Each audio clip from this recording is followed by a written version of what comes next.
start this morning with Morgan State head coach Lee Holmes. Good morning, Coach Holmes. Good morning. How are you this morning, Coach? Good. Nice and sunny here, so good day. Good. Well, Coach, last week, tough loss for the Bears. Can you talk about that matchup against Norfolk State?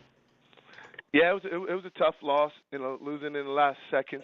Once again, it's the third game we've lost of a total of 7 points. So we got to find a way to pull a couple of these games out, close games. Our guys are playing extremely hard. Now we have to start playing smarter and paying attention to a little bit more detail as we're playing hard. I love the guys that we have. For 60 minutes, they're going to give you your all. But it was a tough loss for us to lose like we did in the last seconds. But Norfolk played a great game. They had a great game plan. They executed their game plan, and they held our offense. First drive we go down, we fumble. On the 1 yard line, that kind of took the wind out of our sails a little bit offensively.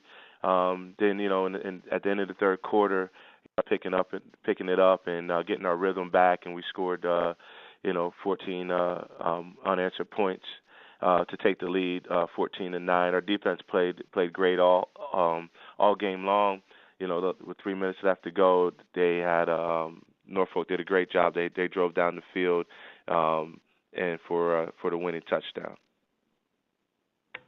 Well, Coach, after losing last week's game in those minor seconds, what is your team's attitude scouting report heading into the next matchup? Our attitude is great. I think they're more determined than ever.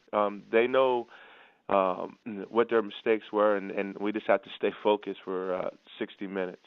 And like I said, our biggest thing is that we give great effort, and we just got to play a little bit more attention to details as we're playing hard. So the guys' attitudes are upbeat. Obviously, they were a little down, up until Sunday when we had our team meeting. And I told them to forget about it. We got to move on.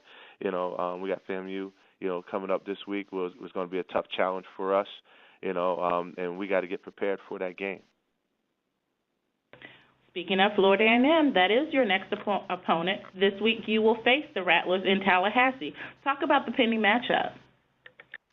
Well, like I said, it's going to be a tough matchup. I know Coach Holmes will have those guys ready to go. It's always been in the past, and from what I hear, a great atmosphere to play in down in Tallahassee.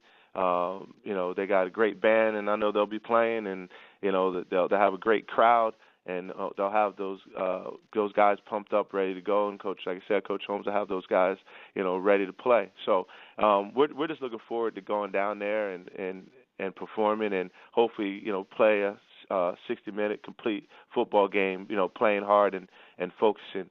They got some very good athletes on offense and defense. They got some speed, and we have to find a way to stop their speed and their athleticism.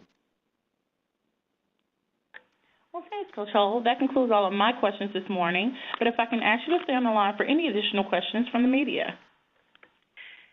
Thank you, ladies and gentlemen. If you would like to register a question, please press the 1 followed by the 4 on your telephone. You will hear a 3-tone prompt to acknowledge your request. If your question has been answered and you would like to withdraw your registration, please press the 1 followed by the 3. If you're using a speakerphone, please lift your handset before entering your request. One moment, please, for the first question.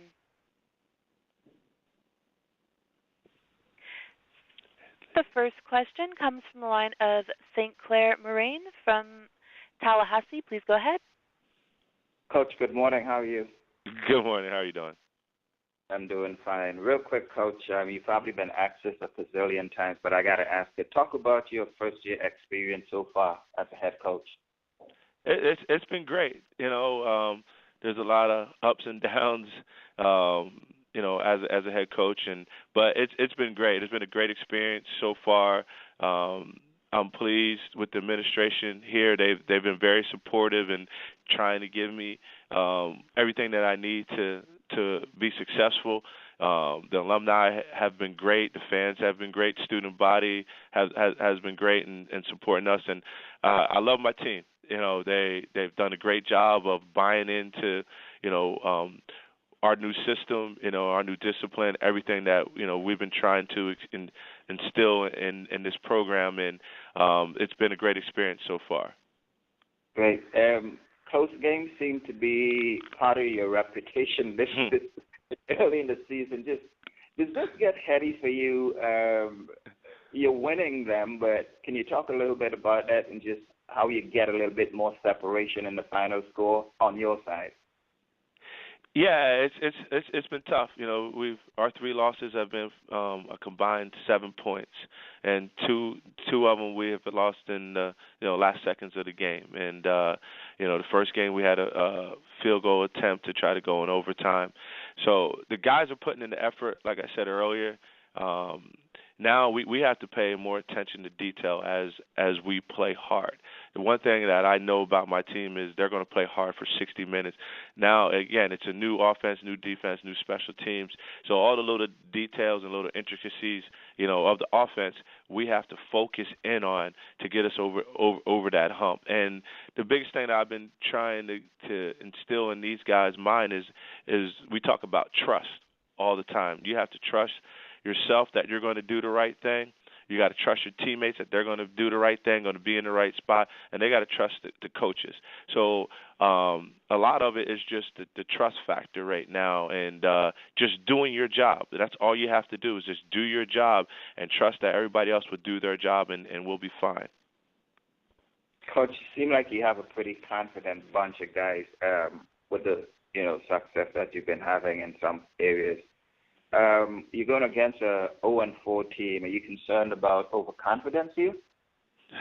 No, because Norfolk was 0-4 when we just played them and they beat us. So I don't think we'll come in overconfident. This league is tough. Everybody's equal. Everybody has great talent, and anybody can beat anybody on any given Saturday. And we definitely will not be overconfident coming in this game. So I guess the Norfolk game was a prerequisite of what your team knows it can expect, huh?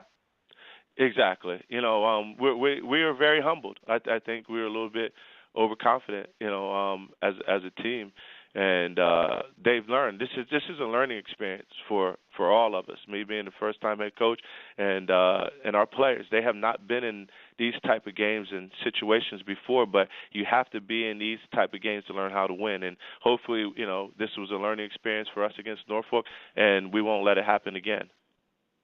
Coach, thanks for your time. Good luck to you guys. Thanks. Thank you. The next question comes from the line of Edward Lee with the Baltimore Sun. Please go ahead. Morning, Lee. How are you? Good. How are you doing, Edward? Good. I was curious, you talked earlier in the season about how this team needs to learn how to finish, and now this is the third game, as you point out, third game of the season where you've let a lead slip out your grasp in the last minute of play. Does it ever get to a point of frustration for you? No, right now I'm not frustrated because I know it's a learning experience, and like I said, the more you're in these type of games, the more you're going to learn how to win these type of games. And I'd rather be in these games than getting blown out. And we don't have a chance to win in the last seconds of the game. So these are all learning experience for our guys, and that's how we're taking it. So I'm not frustrated at all. Lee, how concerned are you that in these 3 losses, it basically came down to the defense needing to keep the opposing offense out of the end zone, but they were unable to do so? It's a concern, and I've talked to the defensive staff and the defense that and I talked to the whole team. Matter of fact, is it doesn't matter who is on the field the last possession. Either if the defense is on, we have to find a way to get a stop. If the offense is on, we got to find a way to score. So, it's like I said, it's a learning experience for us, but it is a little concerning that the last couple minutes of the game that we can't find a way to get off the field defensively, and we're going to have to find a way to do that. Is it something schematic, or do you figure maybe you might change personnel? That's something that we're looking into everything. Far as what's going on. So, that's a research project that we will do. Obviously we're looking into it right now for this game. But then next week we have a bye, so we'll have a little bit more time to also look into it and then find out what's the best game plan, personnel-wise, schematically, whatever it is. We got to figure it out as coaches, and then the players are going to have to execute. Lee, if you look at the numbers, Robert did not have a good day of passing, 4 of 19 for, I think, 38 yards. He also lost a fumble, I believe, at the 1-yard line. Just talk about his performance and, what your assessment of was in his play. Well, obviously it wasn't his best performance of the year. Robert's a very proud player. So he knows he didn't have a great game. But it's not all on him why we lost the game. It's not one person. We're a team. We lose as a team. We win as a team. So we're not putting it all on Robert. And I know that's what a lot of people want to do, always pin it on the quarterback. But it's not the quarterback. It's not just the quarterback. But I know Robert's going to study hard this week, and he won't make those same mistakes. All right, great. Well, that's pretty much all the questions I have. Thank you. Thank you. Thank you. There are no further questions on the phone lines at this time. Thanks again for joining us this morning, Coach Hull. Best of luck to you and the team this week. All right, thank you. Thanks for having me. Morgan State will travel to Tallahassee, Florida to take on Florida A&M. That game kicks off on Saturday, October 4th at 5 p.m. and will be played at Bragg Memorial Stadium. Next up, we have Florida A&M head coach Earl Holmes. Good morning, Coach Holmes. Tricia, how you doing? I'm doing well, Coach. How about yourself? Hanging in there. Okay. Well, I understand, Coach. It was a tough loss last week to Tennessee State. Can you talk about your team's performance in the matchup? Well, I thought, honestly, defensive-wise, we played strong. We played tough, as well as special teams. We got to find a way to stop beating FAMU. We made 2 crucial turnovers again, and it cost us the game. We ended up turning the ball over on an interception for a pick 6, as well as they called the form and scooped and scored on us. So we got to find out the way not to lose before we learn how to win. Well, Coach, now that this tough non-conference schedule is behind you, is it fair to say that the team can sort of hit the reset button and look towards conference opponents as a new regular season schedule for the 2014 season? Most definitely. We looked at these 4 non-conference games, and we talked about the pros and cons and things that we're doing well and things we need to work on, because every game counts now. In our conference play, and every game is a conference game. So we just got to make sure that we learn from the mistakes that we made previously in the first 4 games and get that corrected now that we're in conference play. Well, looking ahead, this week you face your first conference opponent in Morgan State. What are you expecting in the performance, in the matchup? Well, they're a good football team. They're always in the game. If you watching Morgan, you see that they're always in the game. It comes down to the final play of the final series. So we just got to find a way to win a close game. I know it's going to be a good game. They're a good football team to start with their quarterback, as well as they have a solid defense. So we just got to find a way to keep their quarterback off the field. Well, thanks, Coach Holmes. That concludes all of my questions this morning. But if I can ask you to stay on the line for any additional questions from the media. Thank you, ladies and gentlemen. As a reminder, if you would like to ask a question, please press the 1 followed by the 4 on your telephone. One moment, please, for the first question.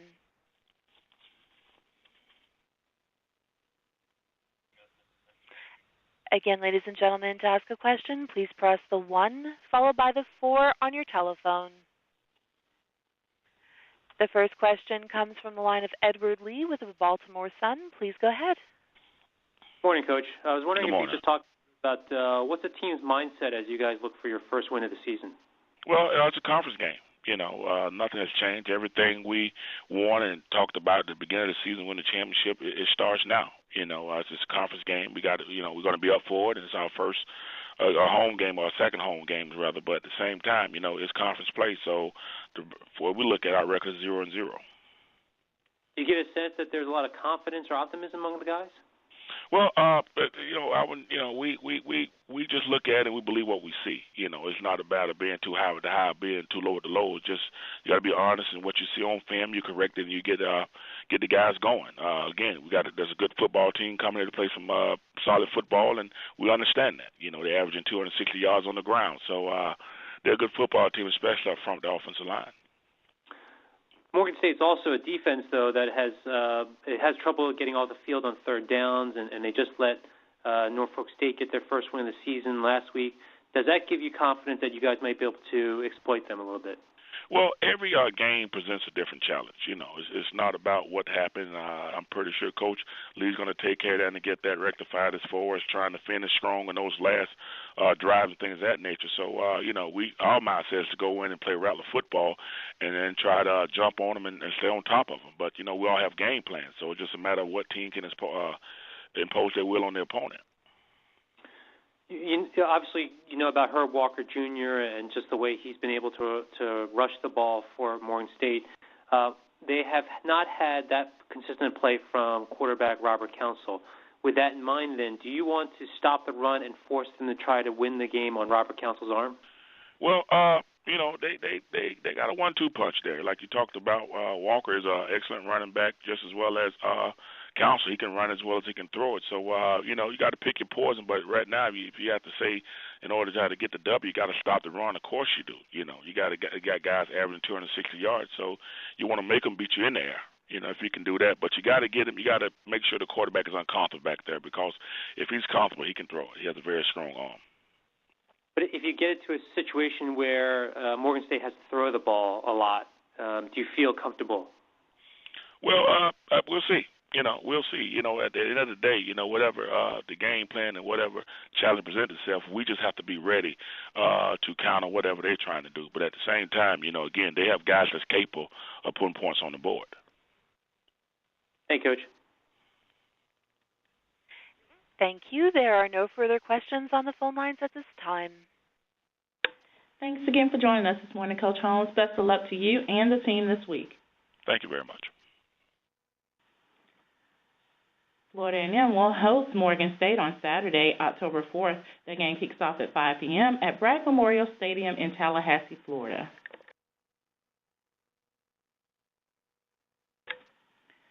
Next up, we have Bethune-Cookman head coach Brian Jenkins. Good morning, Coach Jenkins. Good morning, Ms. Porter. How are you this morning? Making the best of it, as always. Wonderful. Well, Coach, last week it was a real grind-out performance for the Wildcats. Can you talk about the matchup against Florida Tech? Well, it was a good, hard-fought football game. Florida Tech was definitely a team to be reckoned with. We knew that they would come in and give their best because they had, they felt like they had a good chance at winning the ball game, and they gave grand effort. And in the contest, I think both teams learned something about themselves. And once again, no matter what we lacked, this group of guys fought to the end and found a way to win. So it was a good matchup. And like I say, my hat goes off to Florida Tech. The coach over there is doing an exceptional job, for to be a 2-year program and developed it the way he has thus far is tremendous. And, I'm not one that shies away from competition. Like I told him and our AD, I look forward to making this a long-term series against them and get into, another battle royal. So it was a good contest. And it was a thrilling football game. And by the grace of God and prayers, we were able to find a way to come out victorious. Well, Coach, now that the non-conference road is behind you for the regular season and the conference schedule is in your path, do you adjust your game plan heading into conference matchups, or is this week's opponent, whether conference or not, getting the same attention and game plan as the previous 4? They will get the same attention. I don't put one team above or behind another. We look at every opponent the same, and that's with all respect.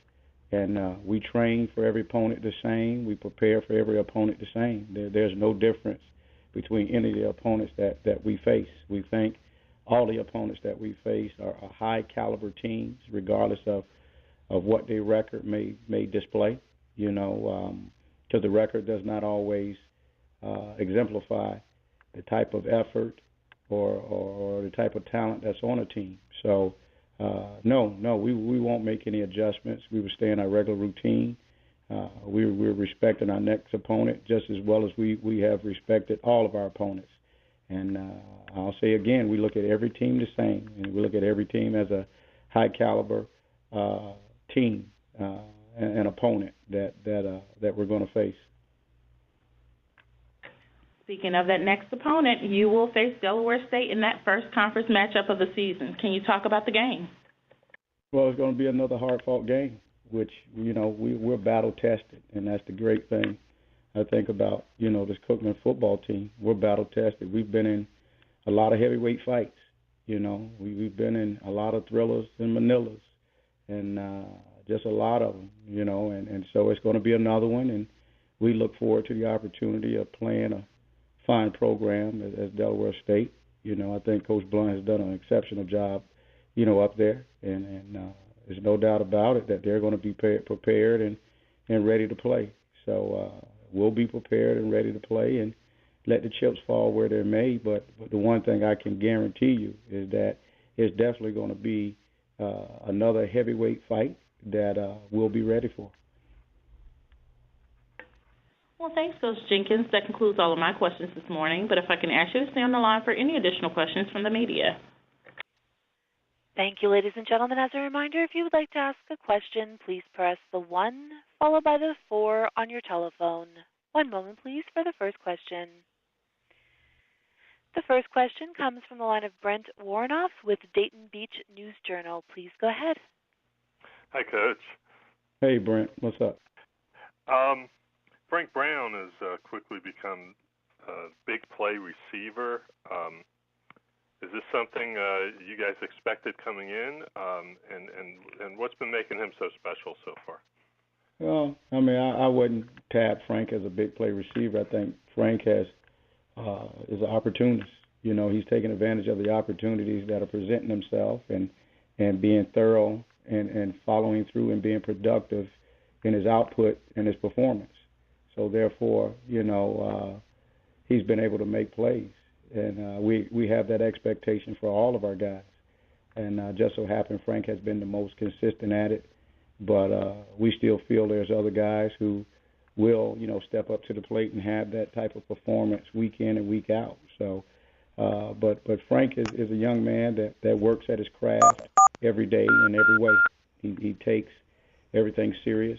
He's not a guy that talks a lot or speaks about what he's going to do. He's a guy that shows his ability and what his intentions are through his actions, and that starts with his preparation. He's a young man who's been in our program a short period of time, but really has taken a grasp on the preparation process, and he understands that trade behavior becomes instinct, and instinctively he's been able to operate off his trained behavior, and thus far. And because of that, he's been able to make plays. So any young man in our program, I feel, can perform at that level at the wide receiver position. And it just so happened that Frank has been the guy that has been the most consistent thus far. Yeah, and it seems like, he's caught 3 touchdown passes with only a few total catches.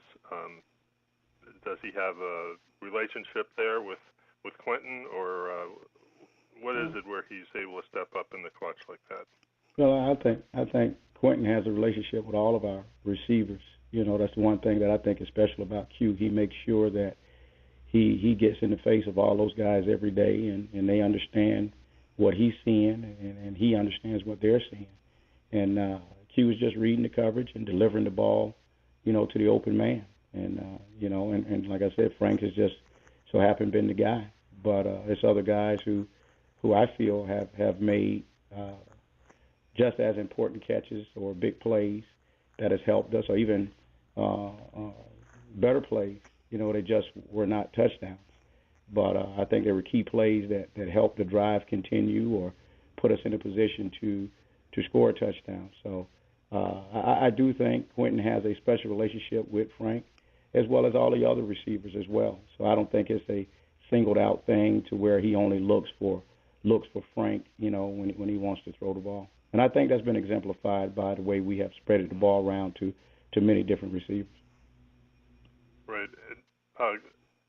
Getting Frank, you were competing against some D1 teams there like Tulane. Can you describe the process, how you were able to recruit him successfully? Well, I mean, we recruited him the same as we recruit every other young man. No matter who is recruiting him, that doesn't concern us or bother us in any manner. If we feel a young man fits our program, we go after him. And we did the same with Frank that we do with everybody else. We present the university first. We present our history. We present what the university is able to do for the young man and what the young man can get out of Bethune-Cookman. And then as an additive, we present, our athletic program and how the young man can impact our athletic program and where we see him, what position he'll hold, on our football team. So we just recruited him the same as we do every other young man. We were very thorough. We were very forthcoming, very honest, very straightforward. And in the end, he felt that we were the perfect match. And, we felt he was a perfect match for our program after we went through all the different analysis that we go through when we evaluate a young man. He passed the character test. He passed the background test. He passed the personality test. I mean, all those things are things that we have implemented in our recruiting when recruiting an individual to join our program. And, I mean, he scored very high. And I think down the stretch he saw where Cookman was the best fit for him, and because of that, he jumped on board. Thanks, Coach. Thank you. The next question comes from the line of Ken Rashad with HBCU Sports. Please go ahead. Hello, Coach Jenkins, Ken Rashad. Considering the non-conference schedule that you've played up to this point against UCF, against FIU, and even playing at the level against Grambling, do you think that playing a team such as Florida Tech 2 years, a program that's been playing football for 2 years, do you think that maybe some way, somehow, your team may have entered this game, despite the preparation, with the mindset that this might be some way, somehow, a cakewalk? No, not at all. I don't allow our team to think like that. Our team understands the preparation process, and they understand what it takes to win. I mean, we didn't play our best ball game, but I wouldn't dare place an excuse on that we look past this Florida Tech team. Florida Tech is a good football team.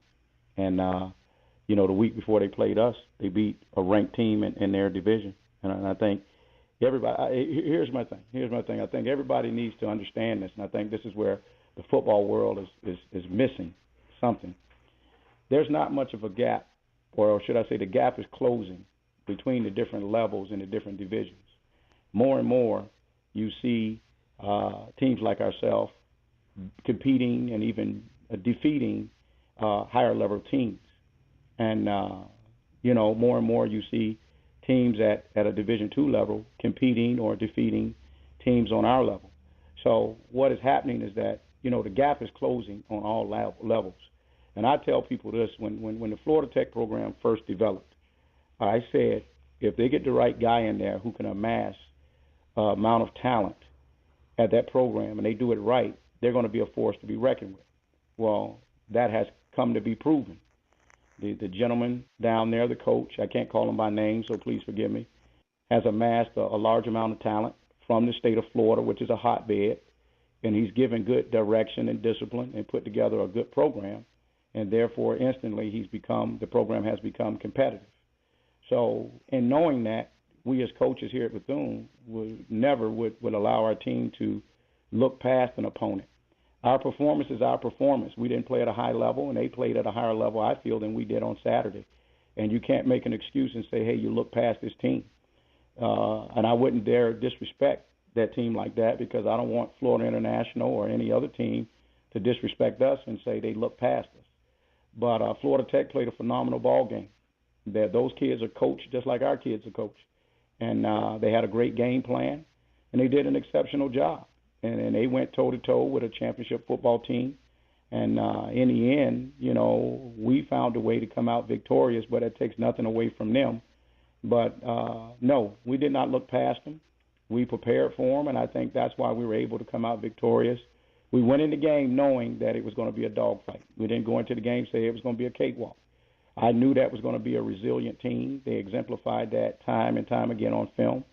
And I hope a lot of people stop looking at the D2 and the HBCU and FBS and FCS tags and realize football is football, and that the gap is closing. So I think once the football world realizes that, then they won't be shocked at the games that are played close by all these teams. And I think respect will be given to the coach of every team when he wins or competes with the teams such as us or teams above us.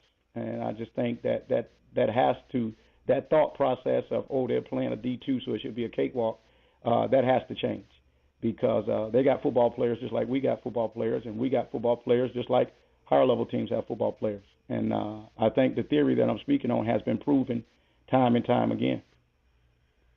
Thank you, Coach. Thank you. It appears at this time that there are no further questions on the phone lines. Well, thanks again for joining us this morning, Coach Jenkins. Best of luck to you and the team this week. Appreciate it, Ms. Porter. Have a good one. Bethune-Cookman will host Delaware State on Saturday, October 4th. That game kicks off at 4 p.m. at Municipal Stadium in Daytona Beach, Florida.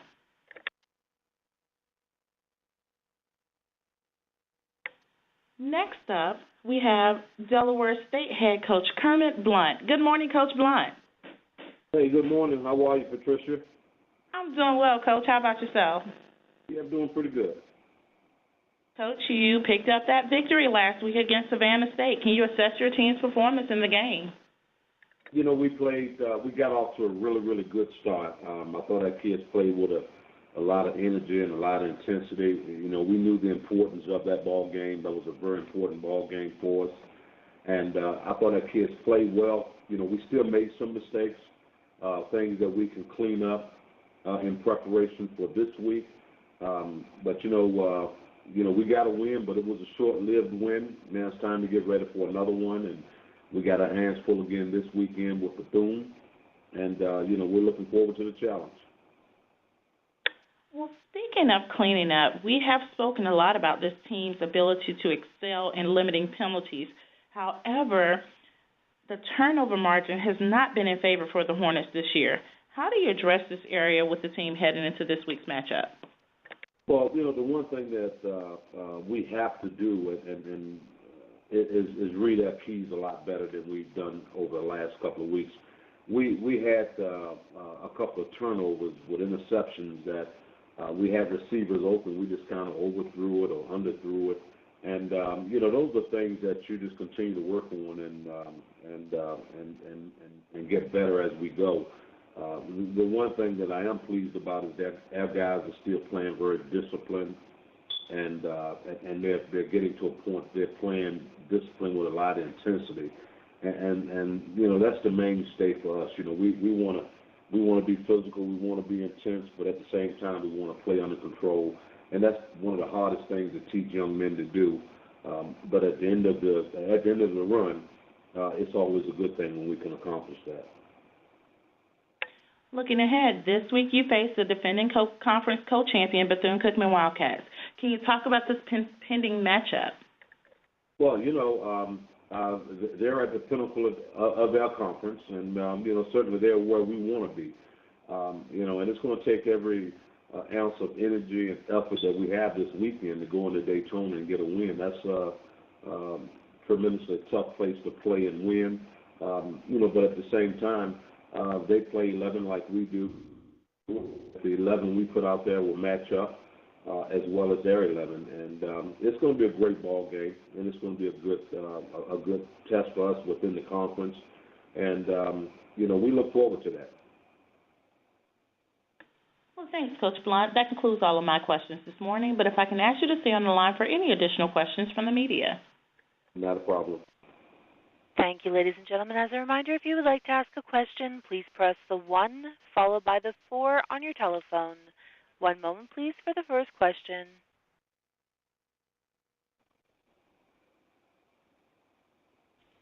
Again, ladies and gentlemen, as a reminder, if you would like to ask a question, please press the 1 followed by the 4. The next question comes from the line of David Perkins with Sheridan Broadcasting. Please go ahead. Good morning, Coach. Hey, good morning. How are you? I'm doing well. I wanted to ask you about your rushing attack, which had a very good game against Savannah State, season high at 204 yards. Can you talk about your running game and your running backs? Well, you know, the one thing that we've been working at for the last couple of years is trying to establish our run game. I think we finally have the guys up front who've been in that program for 2 solid years now, and they're starting to understand what we're doing up front. Awesome offensive line coach and Rod Milstead is doing an outstanding job his first year with us. And I think, you know, when I look at Malcolm Williams, our starting tailback, Malcolm is just one of those runners that he makes something out of nothing. And, you know, so he has a big part to play in that. I think Lamar Shaw and Najee Jackson also starting to come into their own. So we feel real good about our run game, and we want to try to continue to establish that run game, which helps us keep that offense off the field and also helps us control the clock a little bit. All right, Coach. Thank you. Thank you. Thank you. The next question comes from the line of Ty Miller with SBN Sports. Please go ahead. Hey, Coach Blount, good morning to you. How are you? Hey, Ty. How are you, man? I'm good. All right, you had good. Monmouth, you had Delaware, Towson, and Temple, and you beat Savannah State. So how did that – it's not a preseason schedule, but that pre-conference schedule set you up for what you're about to embark on and the litmus test against Bethune-Cookman? Well, I tell you what, Ty, it hasn't been an easy run, you know, opening up the first 4. But at the same time, we learned something from each of those ball games. And I think what we learned, we kind of put it all together last week, and we finally got to a point that we played with a lot of intensity, and we played for 4 quarters. This is going to be a true test for us within our conference play this week. And we just have to go into Daytona and match that intensity and protect the football, not turn it over, not give up big plays. I think if we do that and play disciplined football that we're capable of playing, I think we'll be okay. It's not going to be easy to go into Daytona to get a win, but it's something that's possible. You've been at Delaware State for a couple of years now, and the matchups against Bethune-Cookman. What have you learned about the Wildcats and the coaching style of Brian Jenkins? Well, you know, we played a really, really good football game last year. The 2 schools got together up here, and that was our first time playing them since I've been here.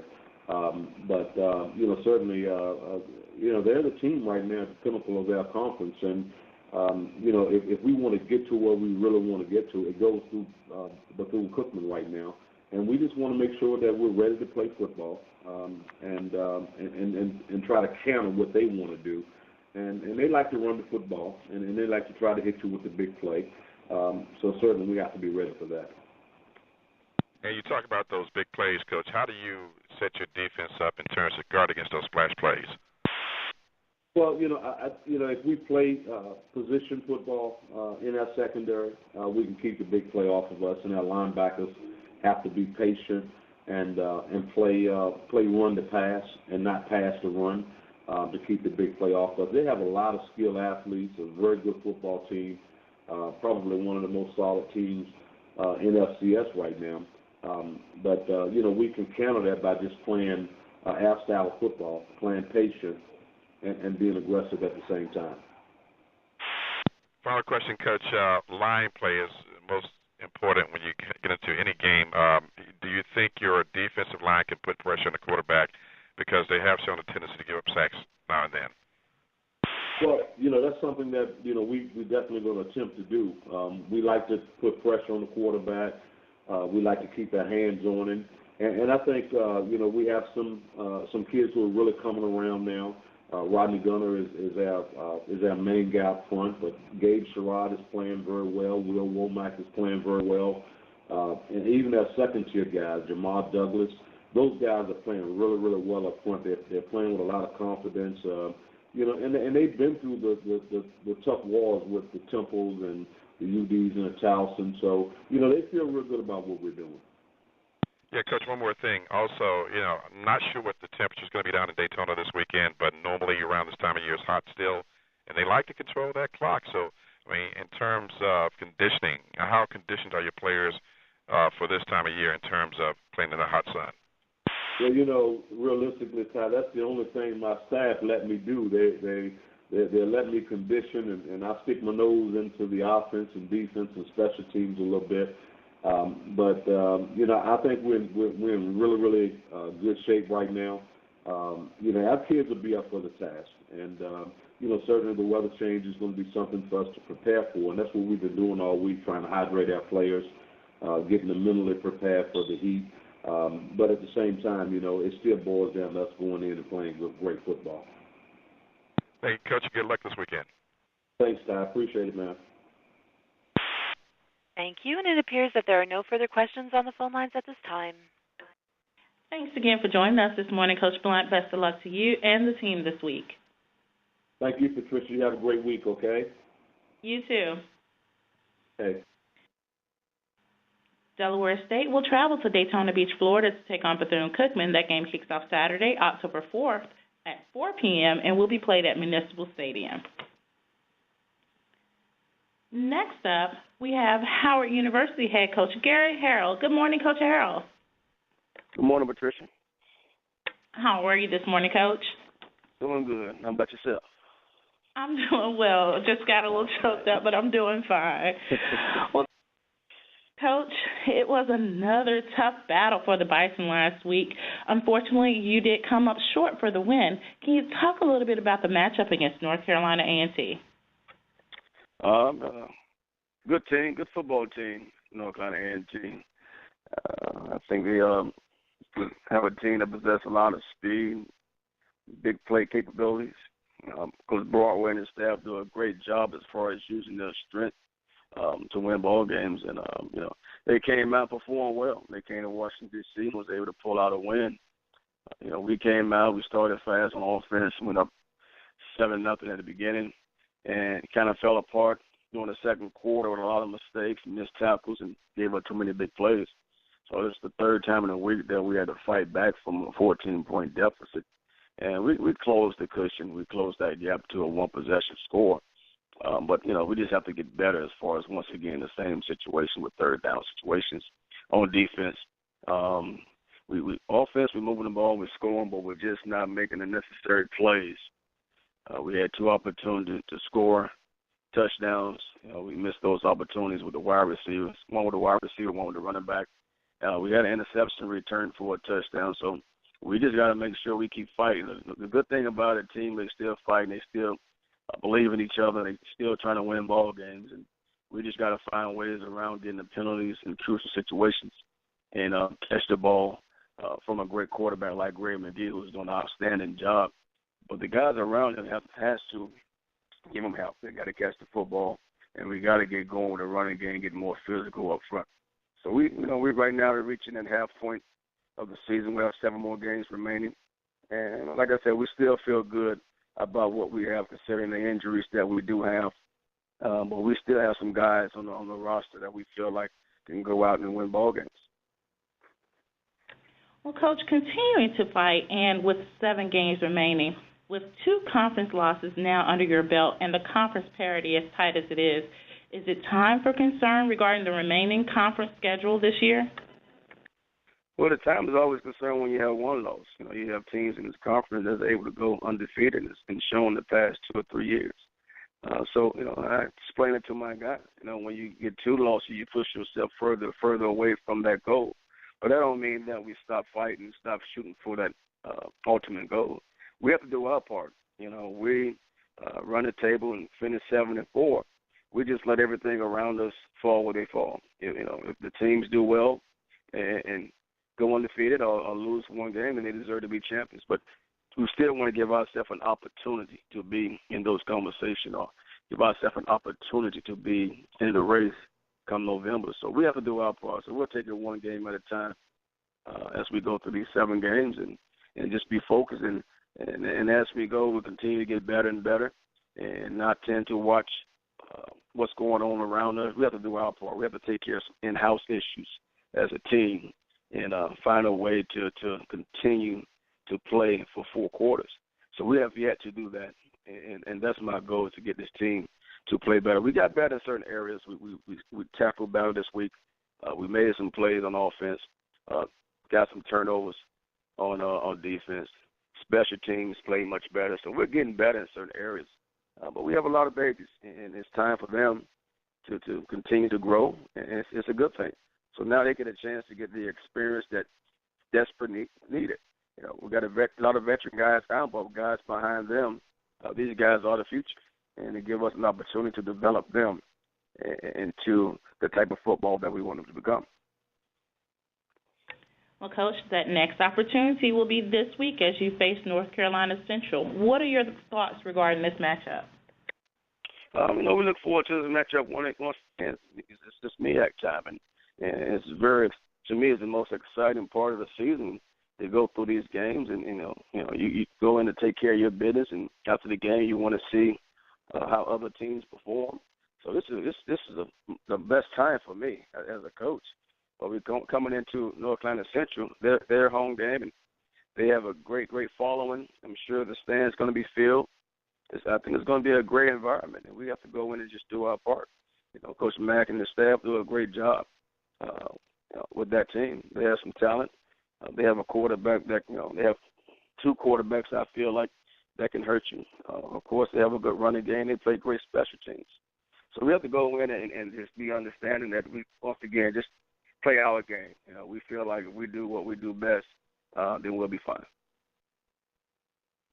Well, thanks, Coach Harrell. That concludes all of my questions this morning. If I can ask you to stay on the line for any additional questions from the media. Sure. Thank you, ladies and gentlemen. As a reminder, if you would like to ask a question, please press the 1 followed by the 4 on your telephone. One moment, please, for the first question. The first question comes from the line of Ty Miller with SBN Sports. Please go ahead. Coach, good morning to you. How are you? Good morning, Ty. How are you? I'm good. As a former receiver, how much does it pain you when you look at the game this past weekend and even games prior to that, and you see the number of dropped passes, not only by wide receivers, but by your tight ends and running backs, and what can be done to remedy that? Just continue to coach the guys up and continue to do what we do in practice. In practice, they do well. They catch the ball in practice. It's just, I guess, when it's time to shine beneath the lights, it's not the same person. It's like they take turns, and it's most of the time in crucial situations. But, a lot of folks really don't understand, the situation right now. We have a great quarterback where we have probably 6 receivers that we utilize throughout the course of a game. And the only one is Mack, who has pretty much game time experience. When you go to Tavis Brown, he's a freshman. Rich Ayagor, first time this year starting, haven't really much played his previous 2 years. Robert Mercer, track guy, his first time playing collegiate football. Justin Chaney, tight end, is a freshman. Miles Williams, it's like these guys are their first time really getting that college experience. And sometimes you just don't know how these guys will respond in a game-type setting. So that's the only way we can fix it is continue to give them opportunity to make the plays. The only thing that fixes this situation is build confidence, build courage, and wins. Once they become productive, once they make the plays consistently, not just sporadically, but consistently, then they will improve. And so I know Greg McGee gets frustrated because he's playing lights out, but we got to get him help, and that's the situation we're faced with. But I think they'll get better. I believe in the guys we have. We have some receivers that's out with injuries that was dependent on. But, we'll line up, and we're going to continue to give these guys an opportunity to be great football players. We're going to continue to give these guys opportunity to make big plays, and that's the only way to fight through it, fight through the adversity, and just challenge yourself and just play with no fear. The thing about it, when they do drop a ball, they come back and they still have their heads up high. Coach, I want to mention one of the bright spots I noticed on your team that for field position, John Fleck seems to be having a great year, your punter. And what's the difference between this year and the last 2 years of his career down at Howard? You said with special teams with Fleck? Yeah, his punting, John Fleck's punting. What's the difference between how he's punting this year as opposed to the last 2 years? Oh, I think just the experience. He's going to his third year. He started as a freshman. And I think Coach Andrews, the kicking coach, does an outstanding job with him, with his angle kicks, his height. And I think a lot of things goes with the strength conditioning program that we have. He's just becoming a more mature and experienced kicker. And, that's key. Like you said, he's definitely an important part of what's going on this year because he's giving us an opportunity to change field position instantly. He's doing a great job. He does all three kicking for us. When it comes to kickoffs, punt, PAT, field goals, he do it all. So whenever you have a kid that can do those three things and be consistent in all those three areas, you got something special. So we're definitely very excited about the job that Fleck is doing at this particular time. And I do want to ask you about a crucial point of the game this past weekend where you were down inside the red zone and you had a 4th and short, and you were down by 13, but you decided to go for the first down as opposed to kick a field goal that would have put you down by 10. So why that decision at that point? And what? I'm sorry, can you repeat that? That was in the fourth quarter this past weekend when you were down by 13. It was 4th and short, and you went for it as opposed to try for the field goal. So why was that decision made at that point? You had to probably make me aware what yard line was on, depending on what yard line was on. Probably didn't feel comfortable with kicking the field goal further distance or trying to pin them back. I felt like this game we needed scores. We was having a hard time stopping their offense, so we wanted to try to build some momentum. We wanted to try to get points on the board and go that route. So I have to see what yard line in particular that you're speaking about to give you a good answer. Okay, I want to move on to North Carolina Central. Last year they came down to Howard and beat you, so this year you're going up to Central, and they've got a bye week, and they played a pretty tough schedule. East Carolina, Charlotte, and Towson, pretty much like your pre-conference schedule. So what are your main concerns about the Eagles going up to Durham? Like I said, my main concern is Howard University. How we play. What team will get off the bus? That's the concern that I have. Going through this week of practice, having a great week of practice, and making sure the guys stay focused. Like right now, it's all about what we do as a team. I feel like right now we have to fix our problems in order to win ball games. Right now we've been defeating ourselves in a lot of situations, as far as missed opportunities, penalties, missed tackles, things of that nature. So we fix those things. My main concern is what we do at Howard University. Thank you, Coach. Thank you. Thank you. The next question comes from the line of John McCann with Harrell Sun. Please go ahead. Hey, good morning, Coach Harrell. Good morning. How you doing? Good, sir. Coach, Central has had 2 weeks to prepare for Greg McGee, but is Greg McGee so special that you really don't have to change up anything to counter what NCCU might have figured out in this bye week? We at Howard University, our offense, we do so much on our offense. It's very complex.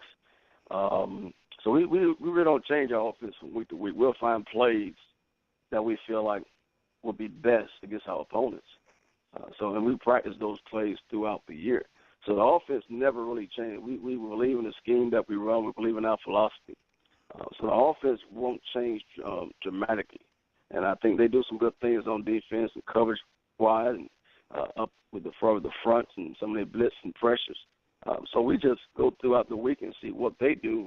We might cater our offense to give us a better opportunity in those situations. But the thing about Greg McGee, he can get to the line of scrimmage, and we can give him opportunities to put us in a better point. I mean, he's to that point now. So football, that's the name of the game. As far as educating and coaching your guys up, so once they go into the football field, they can carry out their assignments, but they also can escalate you to another level based on their play, based on their football IQ. And when you have a quarterback that's able to do those things, you have a better chance. would you think that Greg McGee and I guess your running game in general would be able to exploit a lot of what NCC wants to do on defense since they come with that nickel secondary? It's all about being patient. Being patient, taking what they give us. We don't just go out and look for the deep ball and run here. We want patient offense. Greg McGee does a good job as far as going through his progression. If it's not there, look for a check down. If it's not checked down, it's not there, using his feet to get positive yards. So it'll be play by play, series by series. Like I said, they do a lot of good things in the secondary. But I think Greg McGee, he'll be fine. He'll be well coached up and understand what he needs to do in those situations. And my last question, Coach, Greg McGee certainly has been putting up good numbers, and you guys still have been taking some losses. But is the burden more on Howard's defense as opposed to, say, drop balls on the offensive side? That's a good question. Because when you look at it, the drop balls, yes, it's really hard to say, but it's an outstanding question, and it's a question that I pose to myself every week. But, yes, the drop balls can give us an opportunity to be closer to victories because they're, at crucial times, most of them are touchdowns that we're dropping. But we're scoring, averaging like 30 points a week. And I tell my coaches, my team, when we average 30 points a week, we have to win. So that goes back to the defense side. That means we have to stop. No matter what goes on, what missed opportunity happens on offense, we got to hold our opponents to a certain amount of scores, 14, 10, to give us a better chance of winning because we're playing with so many young guys, but we're scoring points. Yes, we should be averaging 45 points, but we're averaging somewhere around 28, 30 points. But, yes, that's a great question. I don't point fingers or blame on any certain phases or individual. It's a team and collective sport that we have to win with. But, yes, I look at it both ways. We have to catch the ball, but we have to play better on defense. We got better in special teams. We got to play better in all three phases collectively at the same time. All right, Coach. I appreciate it, man. I'll holler at you on Saturday. Thank you. Thank you. The next question comes from the line of Trevin Jones with Howard University Sports. Please go ahead. Coach Harrell, good morning to you. Good morning. As I always say to you, I appreciated the great showing that you had. I know it wasn't a win, but it was still a great showing by the Bison. Unfortunately, we were on the other side of the win column. My question to you is, Coach, this. The defensive secondary has always been a question coming into the season because it's so young. Can you talk about the maturation of your secondary being into the season at 4 games in already? We tried everyone. We changed the secondary over and over, trying to find the right match, find the right guy. We had a guy that we felt like was going to be very, very supportive of what we were trying to get done. One of our best, most talented guy, Julian Blair. We got him back his first time versus A&T, and he gets injured against A&T. So it's just been one of those type of years. We just have so many of our core, our best guys that's on the sideline. We got probably about 8 to 10 injuries of starters. That's not suited up. But the secondary, it's a mixture of guys that we feel like, all of the guys that we need or desperately want. I can't say that, but they work hard, and I believe in them that they're going to continue to get better. I want to continue to install confidence in them, but they just have to play with no fear. That's my message from this point on. We're just playing not to make mistakes. We have to take more risks. We have to be more assertive. We have to be more aggressive, especially on the defense side. And we got to do things as coaches to put these guys in a better situation to be successful. We got to find out what they are good at doing and make sure that we use that type of scheme to help them be productive. Right. And I only have one other question, Coach. Penalties have been a thorn in our side all season. How do you remedy that when you're coaching up the players, and do you attack that when you prepare each week for each team? And, we do it in practice. We put more emphasis on practice. If it's penalties, drop balls, if it's missed assignments, things of that nature, we group all those things together. And we we have a thing we do during practice to try to put it on their mind to let them know that it's not acceptable. So we don't want them to play slow, but we want to understand that it hurts the team with penalties and drop balls. So we do things in practice, just like we do a third down situation. We'll have a third down period. So we do all those things in practice. But we have to come to the game and just be disciplined and just play our game. You know, if they're going 100 miles per hour, 100%, and draw a flag as far as trying to block for their teammate and get a hold, I can accept those things. It's just the jumping off sides. It's just the personal fouls, things of those natures that really don't show good character for a team. You know, we have just a handful of those, but it's those small things that I try to tend to pay more attention to. But right now, you know, we're jumping off sides at the wrong time. We're getting some personal fouls on kickoff by hitting a guy that's out of bounds. You know, trying to be aggressive. So we got those type of things going on that's easy fix. So when we have conversation, when we watch the film, we use that time to coach the kids up and try to give them a better way of getting that job done when they're in that situation in the future. Thanks a lot, Coach. Good luck this weekend. Thank you, Rob. Thank you. And the next question comes from the line of Ken Rashad with HBCU Sports. Please go ahead. Hello, Coach. Just one question for you. You said earlier that the team that you felt that the team needed to take care of some in-house issues as a team. Are those issues related to just the play of the team, or do those issues go beyond the football field? No, it's just a play. Like I said, just understand their assignments. We have a lot of blown assignments. When I say in-house, I mean the things that we do that makes Howard what Howard is today. We have to be more students of the game. We have to know our assignments. We have to play with more effort. We have to play with more spirit, more pride for 4 quarters, not just for 1 or 2 quarters. When I say in-house issues, I'm saying things that we as coaches try to install in these guys to go out and do the necessary things to win a ball game. So, you know, we want to make sure the leaders, you know, make sure they repeating those things. So I'm not saying that, just things that we naturally do that we're not doing to win ball games. And a lot of it's football-related incidents or situations. The guys off the field, they're great. You know, they go to class and they go to study hall. You know, we have what we call Professional Wednesday, where they come dressed up, suit and tie every Wednesday. They're all in compliance with that. You know, I have a great group, but I just have a young group just right now don't know how to win ball games. And we got to find ways within the game, in this team, in our locker room, that's going to help us win ball games. Thank you, Coach. Yes. Thank you. It appears at this time that there are no further questions on the phone lines. Thanks again for joining us this morning, Coach Harrell. Best of luck to you and the team this week. Thank you, Patricia. Have a good day. You too. Howard will travel to Durham, North Carolina to take on North Carolina Central. That game kicks off Saturday, October 4th at 1 p.m. and will be played at the O'Kelly-Riddick Stadium. Next up we have Norfolk State head coach Pete Adrian. Good morning, Coach Adrian. Good morning, Patricia. How are you this morning, Coach? I'm doing fine, and you? I'm doing well. Thanks for asking. No problem. Well, Coach, last week, pretty suspenseful victory for the Norfolk State Spartans last week. Can you talk a little bit about that matchup against Morgan State? Well, we knew it was going to be a very difficult game, and it certainly was. It could have been either team could have won the football game. I thought both teams played very hard on both sides of the football, so it's a great game to win. It's a tough game to lose. We're just happy we won one, able to get ourselves in the right column for a change, the L column, and I was very pleased with the effort we had by our players throughout the football game.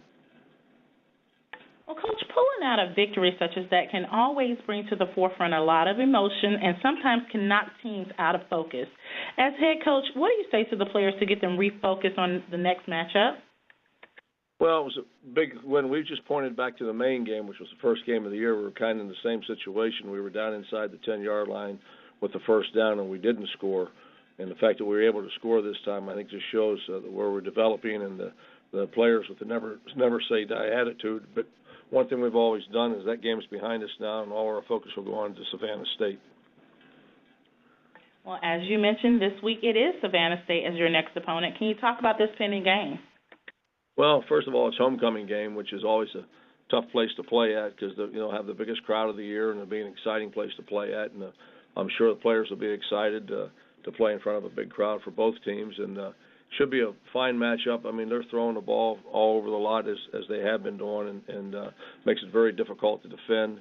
They're doing a pretty good job in the running game this year. I mean, they've played a really tough out-of-conference schedule with Middle Tennessee and Georgia Southern, people like that. So, they're certainly a competitive football team, and they gave us everything we could hope for a year ago. Well, thanks, Coach Adrian. That concludes all of my questions this morning. If I can ask you to stay on the line for any additional questions from the media. It'd be my pleasure. Thank you, ladies and gentlemen. As a reminder, if you would like to ask a question, please press the 1 followed by the 4 on your telephones. One moment, please, for the first question.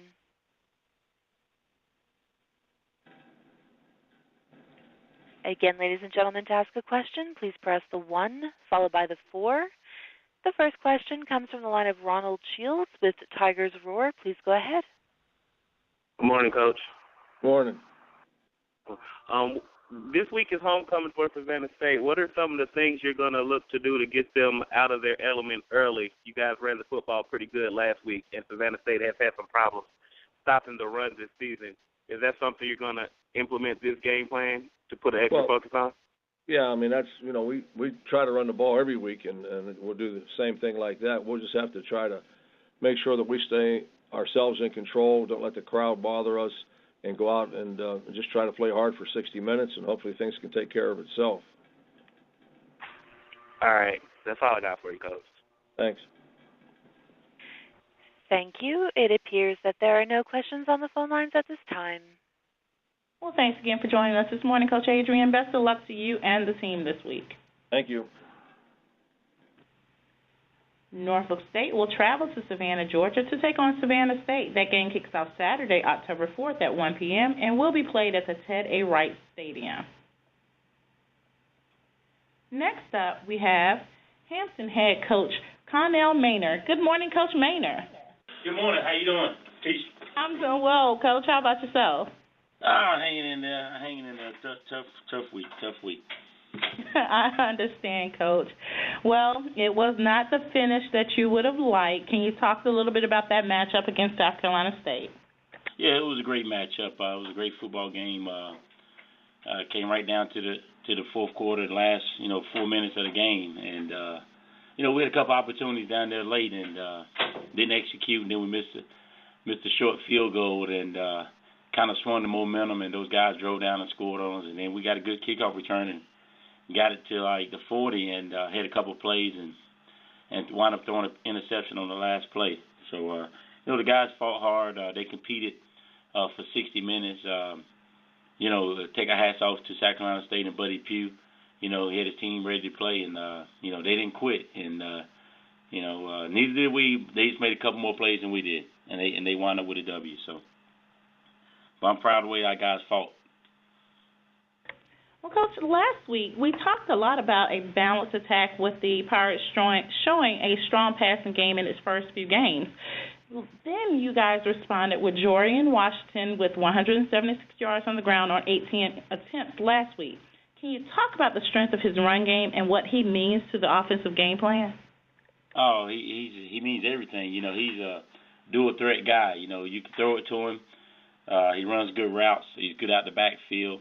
Or you can hand it to him, and all you got to do is give him a little crease, and he'll do the rest. He can make guys miss, so you don't have to block them all. You can block all of them but one or two, and he can make those guys miss. He's very electrifying and dangerous when he get the ball in his hands. So we got to try to find creative ways to get him the ball more and get him the ball in space and let him do what he do. Well, this week you are open. What is the game plan for the bye week? Well, we're just going to rest up a little bit. We'll come out probably practice. We've been off for 2 days, or today will be the second day, and then we'll come back and practice 2 days here Wednesday and Thursday, and then off Friday, and then we'll start up Saturday for game week for North Carolina A&T because we play them on a Thursday night. So it's an off week, but it's really a half off week. It's like a week and a half, and so it's a short week, off week. Well, thanks, Coach Maynor. That concludes all of my questions. If I can ask you to stay on the line for any additional questions from the media. Okay. Ladies and gentlemen, as a reminder, if you would like to ask a question, please press the 1 followed by the 4 on your telephones. The first question comes from the line of Ty Miller with SBN Sports. Please go ahead. Hey, Coach, good morning to you. How are you? Good, Ty. How you doing, man? I'm good. I know there are no moral victories, but you got to feel real good about how your team played against South Carolina State. So can you just expound on that? Yeah, Ty, you don't like moral victories, but in the grand scheme of things, you don't want to be getting blown out neither. You want to be competitive. And I said from day one that I think we could be competitive this year. If we could stay healthy and stay away from the injuries with our first teamers, I thought we could be competitive. And we've shown that. We've shown that we can be competitive. Now we got to turn the corner and finish. We got to finish now in the fourth quarter and continue to make plays in the fourth quarter and get those balls in the end zone when we got them down there and get those kicks through. So I'm proud of the guys, and I told everybody we can be competitive, and I still believe that. Now, I know you got about 9 more days to think about going back to your old stomping grounds at North Carolina A&T, but have you given it much thought? Well, it's A&T week now, so I've been watching tape on those guys. They got a good football team, and it is my old stomping grounds, my alma mater, but I'm working for Hampton University, so they sack it right now. I got to go down and take care of business and try to get a W. And they'll be ready to go. Broadway got those guys playing hard and fast, and they're well coached, and they'll be ready. It'll be a great test. I know it's early, and we'll probably talk about a lot more next week, but I just want you to assess their line play so far, and that's one of the things that sticks out to me about North Carolina A&T's offensive and defensive lines getting pushed both ways when they're pressuring the quarterback or when they're pushing the defense back. What are your thoughts on them?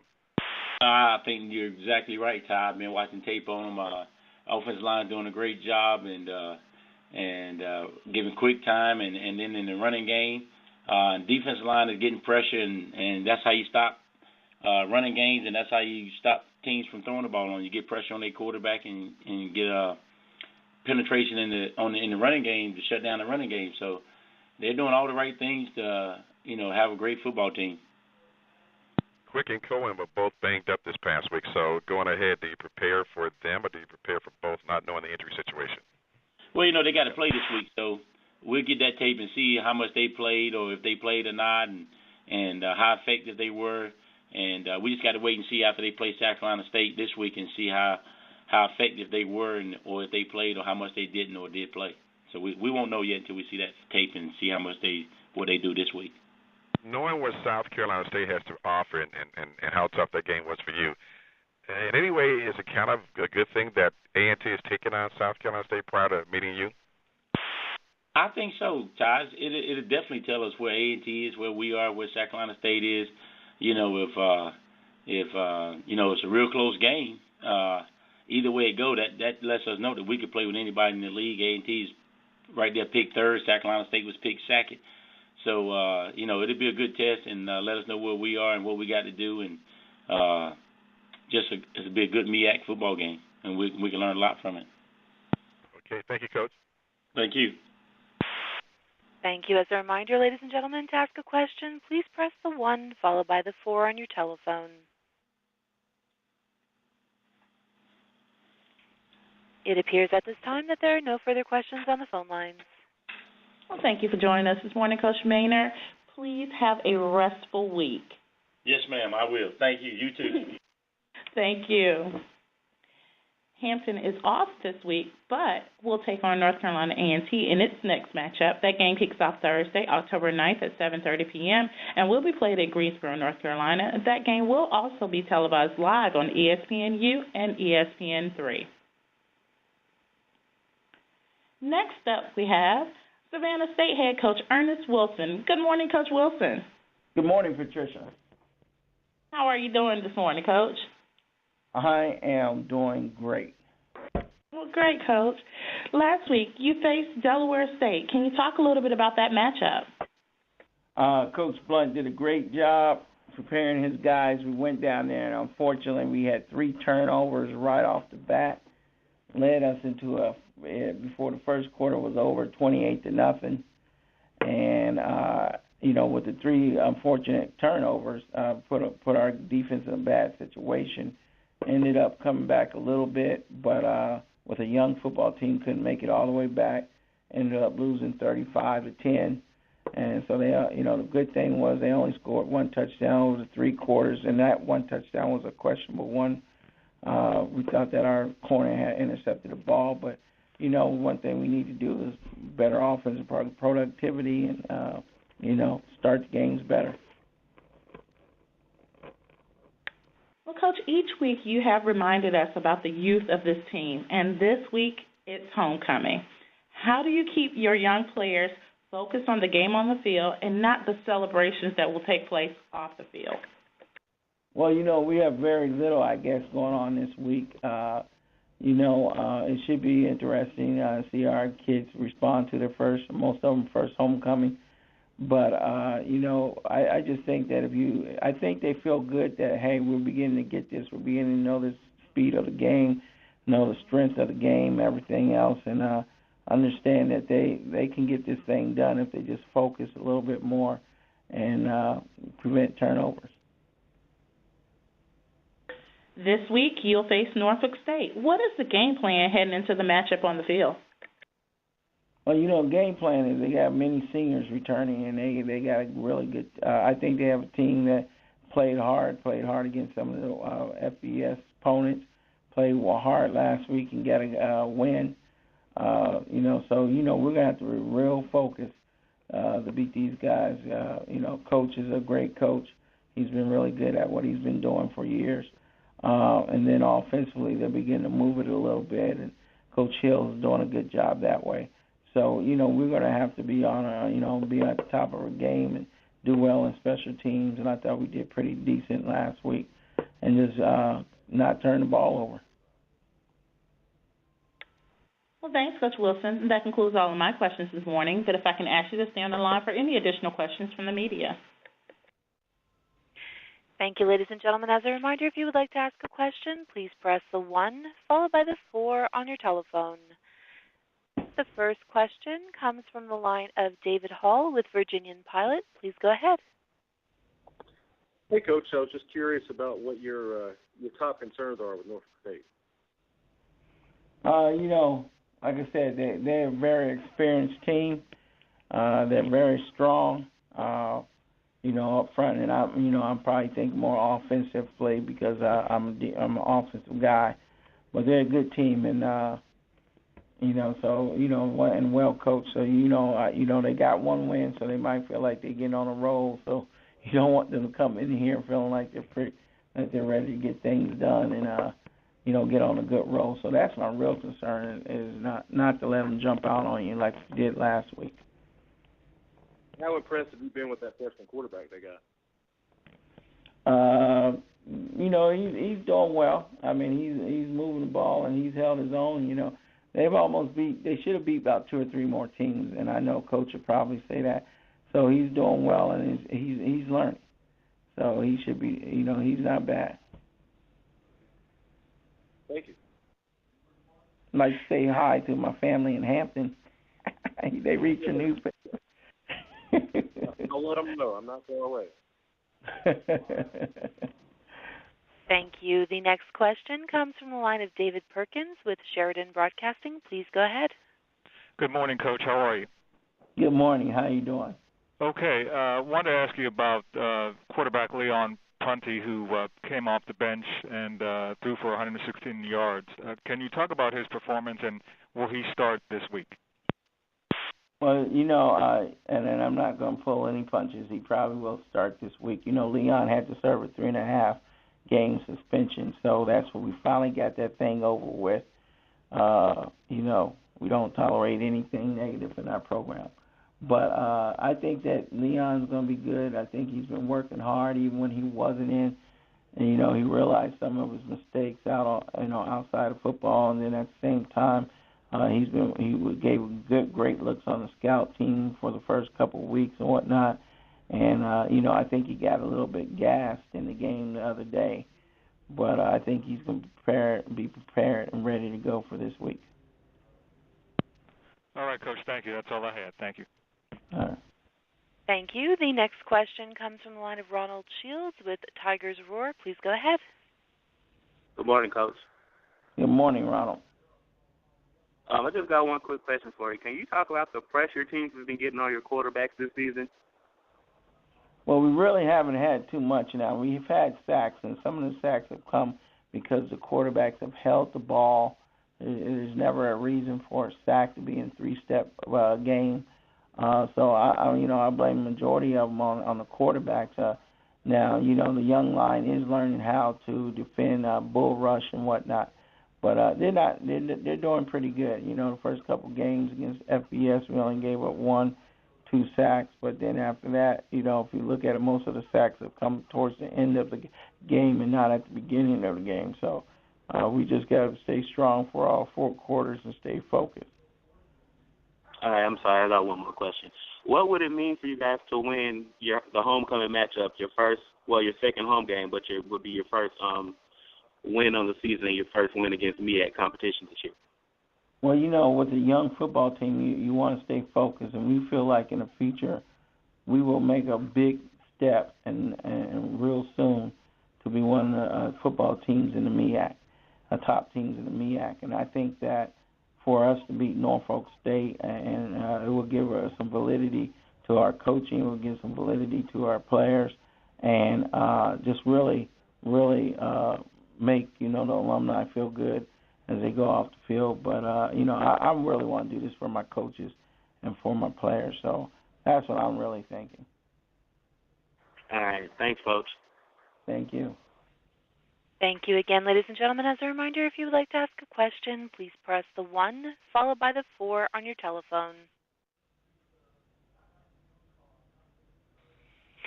It appears that there are no further questions on the phone lines at this time.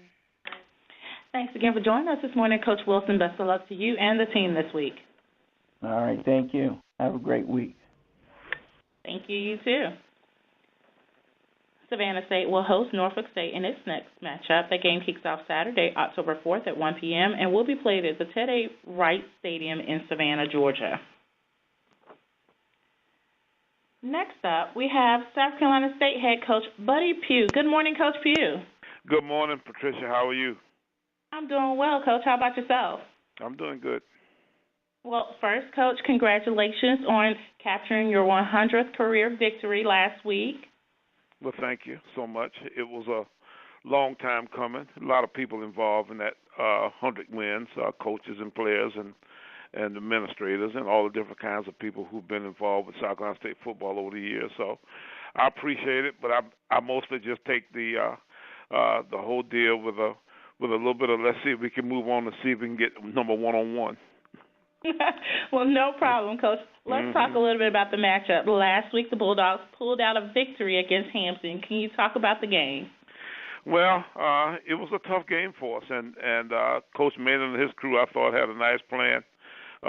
In a good bit different defense than we had anticipated. There had been one style of defense, and we get in there, and it takes us a half to kind of figure out, what's sort of going on that way. But we then come back and get a couple scores in the second half finally. But now they played very, very well, in the second half also. We finally got a score and got ahead, and they come right back on a 2.5 play drive and score again from about 70 yards out on 2 plays. And from that point, it's nip and tuck, and by all rights, they should have won the football game, or at least should have had a chance to go up at the end, because they got it down close and missed a short field goal. Our guys got a chance to get it down and get it in. So it was a tough game for us, and we're kind of searching again, trying to figure out which South Carolina State is going to show up on a given Saturday. We didn't think we played quite as well Saturday as we had played the previous Saturday. And, we're hoping that we can find that team for A&T this week, because if we go in and play the way we did this past weekend up at Hampton, I think we'll be in trouble. Well, Coach, in addition to the win, another bright spot for this last week's game was Justin Hughes, who recorded over 14 tackles in that matchup. Can you talk about what impact he has within the game playing on the defensive side of the ball? Well, he's had a good impact for us. He's done a nice job of finding the football and being able to make plays.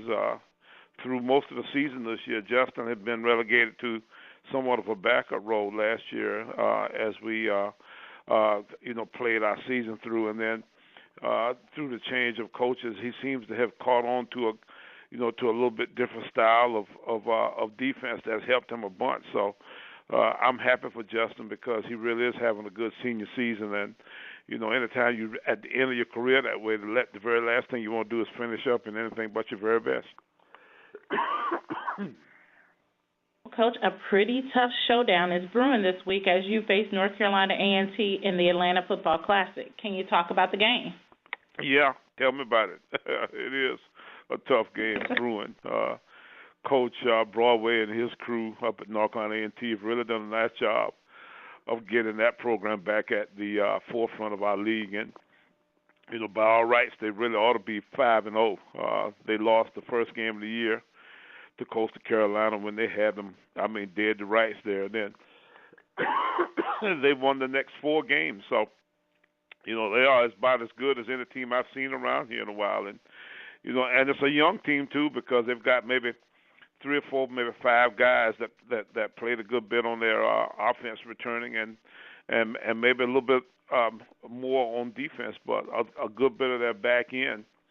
The two teams, our team and theirs, both seem to have turned over a good bit of their personnel from last year to this year, and they seem to really be playing very well with their new guys, and we're still trying to find our way with some of ours. But at the same time, A&T really is a good-looking football team, and our guys have commented on how well coached they are, and how fundamentally sound those guys are, and their schemes are good and all that kind of stuff, and that everything's good about them. So, it'll be a tough game for us. Well, thanks, Coach Pugh. That concludes all of my questions this morning, but if I can ask you to stay on the line for any additional questions from the media. Ladies and gentlemen, as a reminder, if you would like to ask a question, please press the 1 followed by the 4 on your telephones. One moment, please, for the first question. The first question comes from the line of Donald Hunt with Philadelphia Tribune. Please go ahead. Coach Pugh, how you doing? Hey, Donald, how are you? I'm doing great, man. Listen, man, winning 100 games, that's quite a milestone. And did it give you a chance to reflect on all the guys that you've helped over the years at South Carolina State and some of the guys that have gone on to the pros and that sort of thing, man? You know what, Don, I hadn't really, and, that's one of the tough things about, reaching one of those kind of milestones during the year. You're so busy trying to figure out how to get another one until, you're not really paying that much attention to to the guys who you've met over the years. But I did try to thank most of the people who were involved, because we've had some really good players here. We've had some fun guys, to have had relationships and that kind of stuff over the years that they've been here. And then, you start talking, you think about the coaches and the, and the secretaries, all the different people, that are here, in our department that pull for us. And like there's no tomorrow. So, it's a reflection of a lot of years. And, I'm trying to hide out on those years. I don't necessarily want to let people know how long I've been hanging around here. Well, you've been there 13 years, man. That says a lot. The longevity in the coaching business, man. And, well, it does. I appreciate you saying that, and thank you so much. It's been fun to be here, and I've been really blessed. Yeah, and what about Coach Jeffries? Because you played for him. I did. You're right behind him on the list, man. You're right. Yeah, coaches around here a bunch, and we talk about something pretty much every day. And he just got back from D.C. He was up at the Hall of Fame weekend up at Howard University, and they inducted one of their teams into their Hall of Fame. So he's still, doing all the different kinds of things. He's getting ready to be the head football coach at the Medal of Honor game, which is a big all-star game that's going to be held in Charleston, South Carolina during the Christmas holidays. So he's doing all kinds of stuff and still busy as ever. Yeah. Mm-hmm. And I'd like to get your thoughts on the game this week with A&T. That Tariq Cohen is a real running back, man, and can pick up a lot of yards. You're right. And he's a little bitty little thing, and tough as nails. The kind of football player that we all like to have on our team. He can turn out the lights and get into bed before it gets dark. You heard all the different kinds of things. He's a stud, and you can throw it to him. You can hand it to him. I would not be surprised if they do all kinds of things with him, because the guy's a real talent and I'm sure a fun guy to have on your football team. Yeah. Okay. All right. Congratulations, all right. Coach. Thank you, guys. I appreciate it. Yep. Thank you. The next question comes from the line of Charlie Neal with ESPN. Please go ahead. Hey, good morning, Coach, first of all, and congratulations. Hey, Charlie. Thank you so much. How are you? I'm good. What is the key for you guys this weekend against A&T? You know what, Charlie? I'm still trying to figure that out. There's so many little nuances of this deal. It's just Tuesday, and your game plan comes together during the week. But A&T wants to run the football. They got 2 or 3 different places or ways that they can run it. That Cohen kid is really good. The quick run, the quarterback special.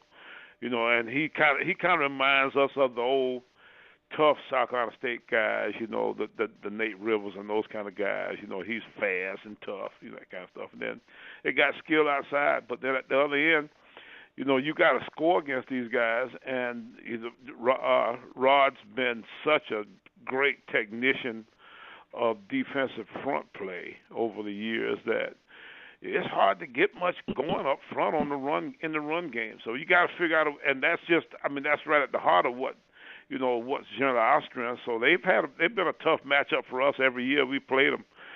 This is the 4th game that we played with A&T since Coach Broadway's been there, I think, and it's been kind of an alternating kind of deal. They came here and we were forced to win. We went up there and they beat us. We played our home game last year in Atlanta. We beat them down there. And it's their home game this year, so technically it's their turn, and I'm worried about that. But we got our work cut out for us. Is this your toughest rival as far as conference is concerned? Well, Cook was there too now. Those guys have, we haven't beaten them in a while either. So, yeah, rival-wise, the best thing about it, though, Charlie, and the part that I'm proudest of all, is that we are now beginning to make some strides out of conference against some of these teams that, we ordinarily had some trouble with. And A&T has done a fantastic job. They beat Appy last year. They beat Elon this year. They should have beaten Coastal this year. And then, the Florida deal down with Cookman and those guys with Florida, Atlantic International, one of them. Heck, I can't keep up with all them daggum directional Florida schools, but that kind of deal. And then we were forced to beat a Farmington. So I'm proud of our league in a way where we start to you can see the improvement. And there's some other guys out there. They tell me Morgan's good, and they tell me that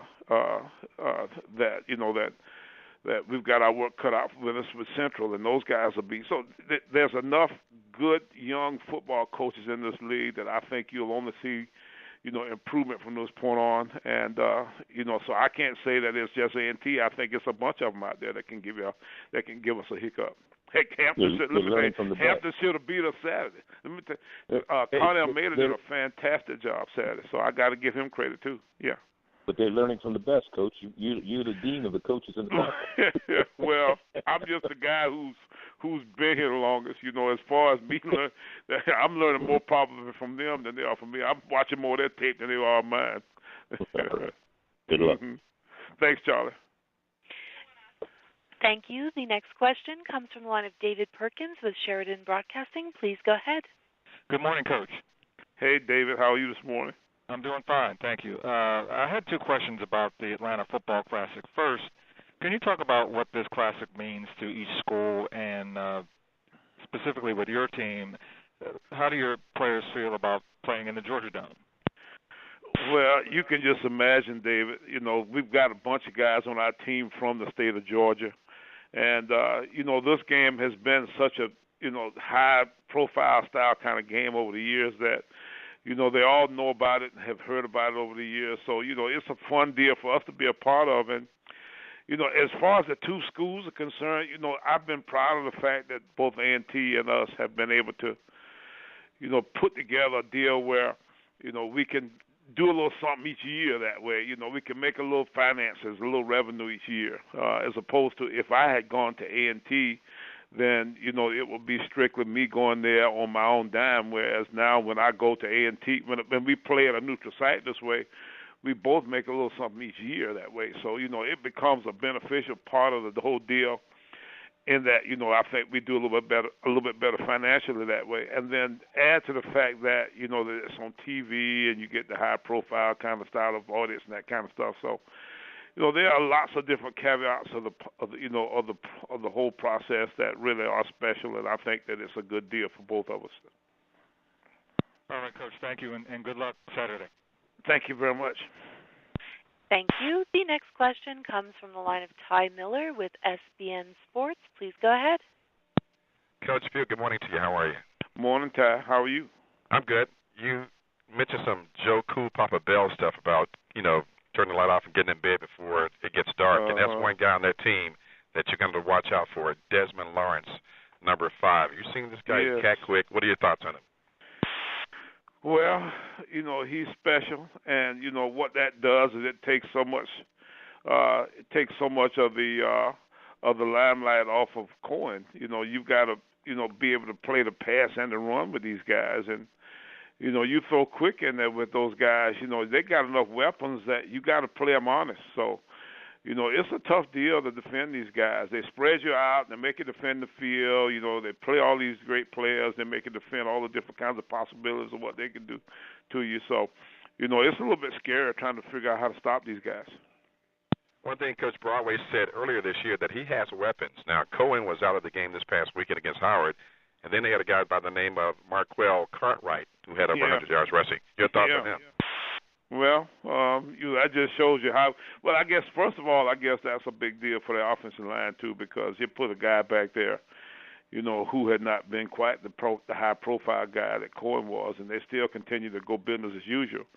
So, you know, that's a compliment to that offensive front group, and the fact that, you know, they put a good plan together. But, you know, more than anything else, you know, all those guys are good, you know, and you have guys back in your, you know, in your depth chart that way sometimes who continue to, you know, be able to hold a level of play up high, you know, just looking for an opportunity that way. One number that sticks out about A&T, and it's a +8 number, turnover ratio. Yeah. How key would that be in this game? Well, it's big. You know, it gives you a big understanding of what's important in the game, and you know, the fact that, you know, we hadn't done nearly as well. We turned the football over, especially early a couple of times, was not pretty. So, you know, we're working to try to get back to a positive number that way. But at the same time, you can tell that Coach Broadway does a great job of sharing a plan with his kids in a way that they understand the importance of ball possession and how to handle football and that kind of stuff. Last two things, Coach, just comments. I saw Willie Jeffries down there at the Howard game scouting for you. He stayed the entire game. It was hot as heck. And the other thing, congratulations on having 100 less hairs on your head. Well, thank you. I grew my hair a little bit longer this week because it was all falling out, and I'm trying to make sure that I try to keep it as long as I can, Ty. Thanks, Coach. Thank you. Appreciate it. Thank you, ladies and gentlemen. As a reminder, if you would like to ask a question, please press the 1 followed by the 4. It appears that we have a question from the line of Lute Williams with Black College Sports Page. Please go ahead. I couldn't let you get away, Coach, without extending my congratulations also. I appreciate it, Lute. Thank you so much. I needed all you guys to make it happen. Well, listen, I know the game last year in Atlanta was exciting. It was a game that you pulled out. Mm-hmm. You know, what are the things that you don't have this year that you had last year that you're maybe trying to build up to and also a part of that, how well is your team playing now compared to a little earlier in the season? Well, Lou, you know, we've been up and down. We played times during this first part of the year that I thought we were really ugly. And then, you know, we got a game that kind of comes out of the dark. You know, that Furman game was a real good game for us. And although we didn't score quite as much as I thought we should have, I thought that team, you know, showed signs of being a darn good football team. Then we come back and we play at Hampton Saturday. And although you know, I got to give credit to Hampton and what they did, you know, I don't think we played very well. And in a case where you get a team that goes good one week, bad the next, good one week, bad the next, you don't know sometimes what you're gonna get that way. So I'm a little bit concerned by the fact that we hadn't been consistent in our play, and we have been a little bit of a mystery. We are trying to do a great job of making sure that we have a great week of preparation, because we thought we had a good one last week and didn't play well. So, heck, I don't know. We'll see, I guess. Is the quarterback situation still kind of fluid, or do you know the direction you're going to go? Well, that's got something to do with it for sure. We are probably back to college, but now Wiley is getting close to health again, so we think we'll have both of them available to us on Saturday, and we'll probably end up playing both of them. Heck, I don't know. You know what they say, when you got two quarterbacks, you really don't have any. Well, sometimes, I think that may be the truth, but at the same time, I think maybe we may have two pretty good ones. Let's hope that's the case. But we got our work cut out for us. A&T is really, really good on defense, and we better figure out how to execute at a high level.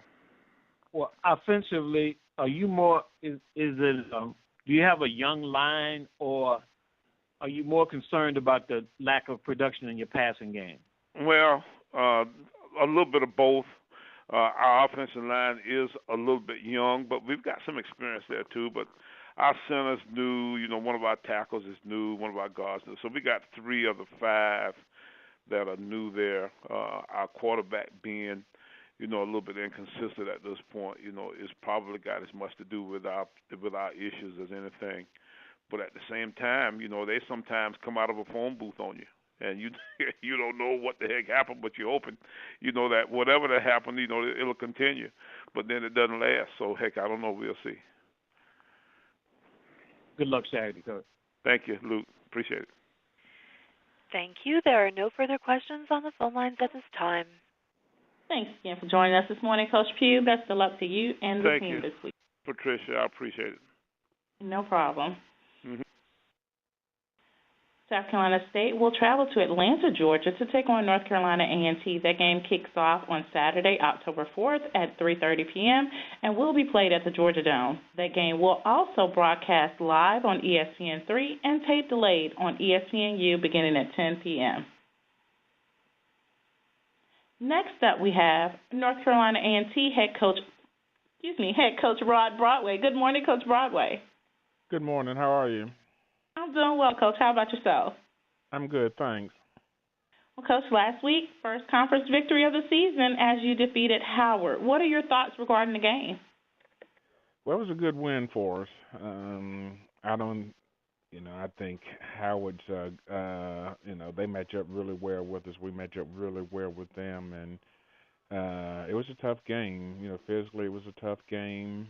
Mentally it was a tough game, and I don't think we played quite as well as we should play. We had 14 penalties, fumbled on the 1-yard line coming out, which gave me easy touchdown, and we just had a whole lot of issues that we've got to get fixed, because if we go down there expecting to be South Carolina State making those type mistakes, then we're going to get our rear end beat. So we got a lot of things to fix. But again, a lot of that credit, you have to give credit to Howard too for playing like that and creating situations for us that we didn't handle very well. So we just got to go back to work and try to get some things fixed and try to get better this week. Despite some of those issues last week, Marquell Cartwright earned national and conference honors this week. Can you talk about the play of the freshman running back and his durability in that matchup? Well, good for him. I didn't even know that. Good.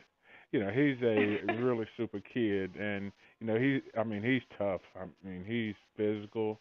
He'll get after you. He works his butt off. Just a great kid to have in your program, and I'm glad he had some success and glad to hear him won those honors, because he's well deserving of anything he gets. Well, looking ahead, big matchup coming up this week as you face the defending co-champion South Carolina State Bulldogs. Can you talk about this game? Yes, it's going to be, I have and I've said this 100 times, I have a lot of respect for how South Carolina State does things, and they're winning. I think they won 5 championships this last 12 years or so, and I think they do things the right way, which we're all happy to be around people like that when you find a group of people that does things the right way. But it's going to be a tough. And congratulations, Coach Pugh, on getting 100 because we all know how hard one of them is to get. And he's got 100. He's just getting old, but and 100 wins hard to come by in this day and time.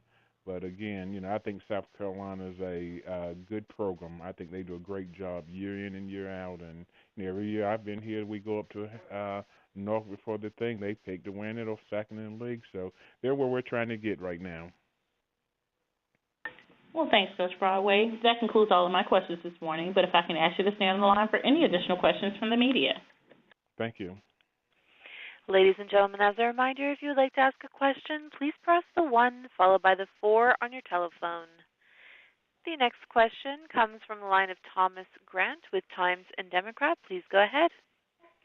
Yes, Coach Broadway, going to your fourth year, is the program on schedule in terms of where you'd hope we would be at this point? And do you see Saturday's game as really one of those signature wins that you need to really show that this program is where you want it to be? Well, I don't know if we're on schedule. We came in and just tried to put a plan in place that would give us an opportunity to win some football games and to try to develop a program. I've said, man, this is a tough situation we stepped into. So I don't know if we're ahead of schedule, behind schedule. In my opinion, we have an opportunity to be a good football team and had an opportunity to win some games last year that we should have won that could have gotten us close to being a good football team. But we have a good group of coaches that's doing an outstanding job, and we have some players now. We don't have nearly enough. We're still 12 scholarships down, and we could use 12 more bodies right now. But I think we're moving in the right direction. I don't think we're near where we're trying to go, but I think we're moving in the right direction as far as what we're trying to do as a football team and a football program. Where do things stand health-wise, particularly at quarterback and also at running back with Tariq and also with Quayshawn? I don't know. To be honest, heck, I didn't even know until Friday night that Tariq couldn't play. So I don't know. We take one day at a time and see what's going on, and hopefully we'll get some. He'll be able to play this week, but we'll see. And what about quarterback?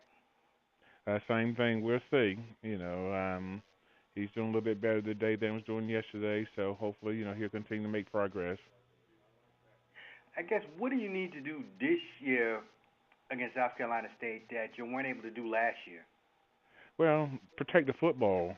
We can't turn it over. They blocked the punt last year that was critical.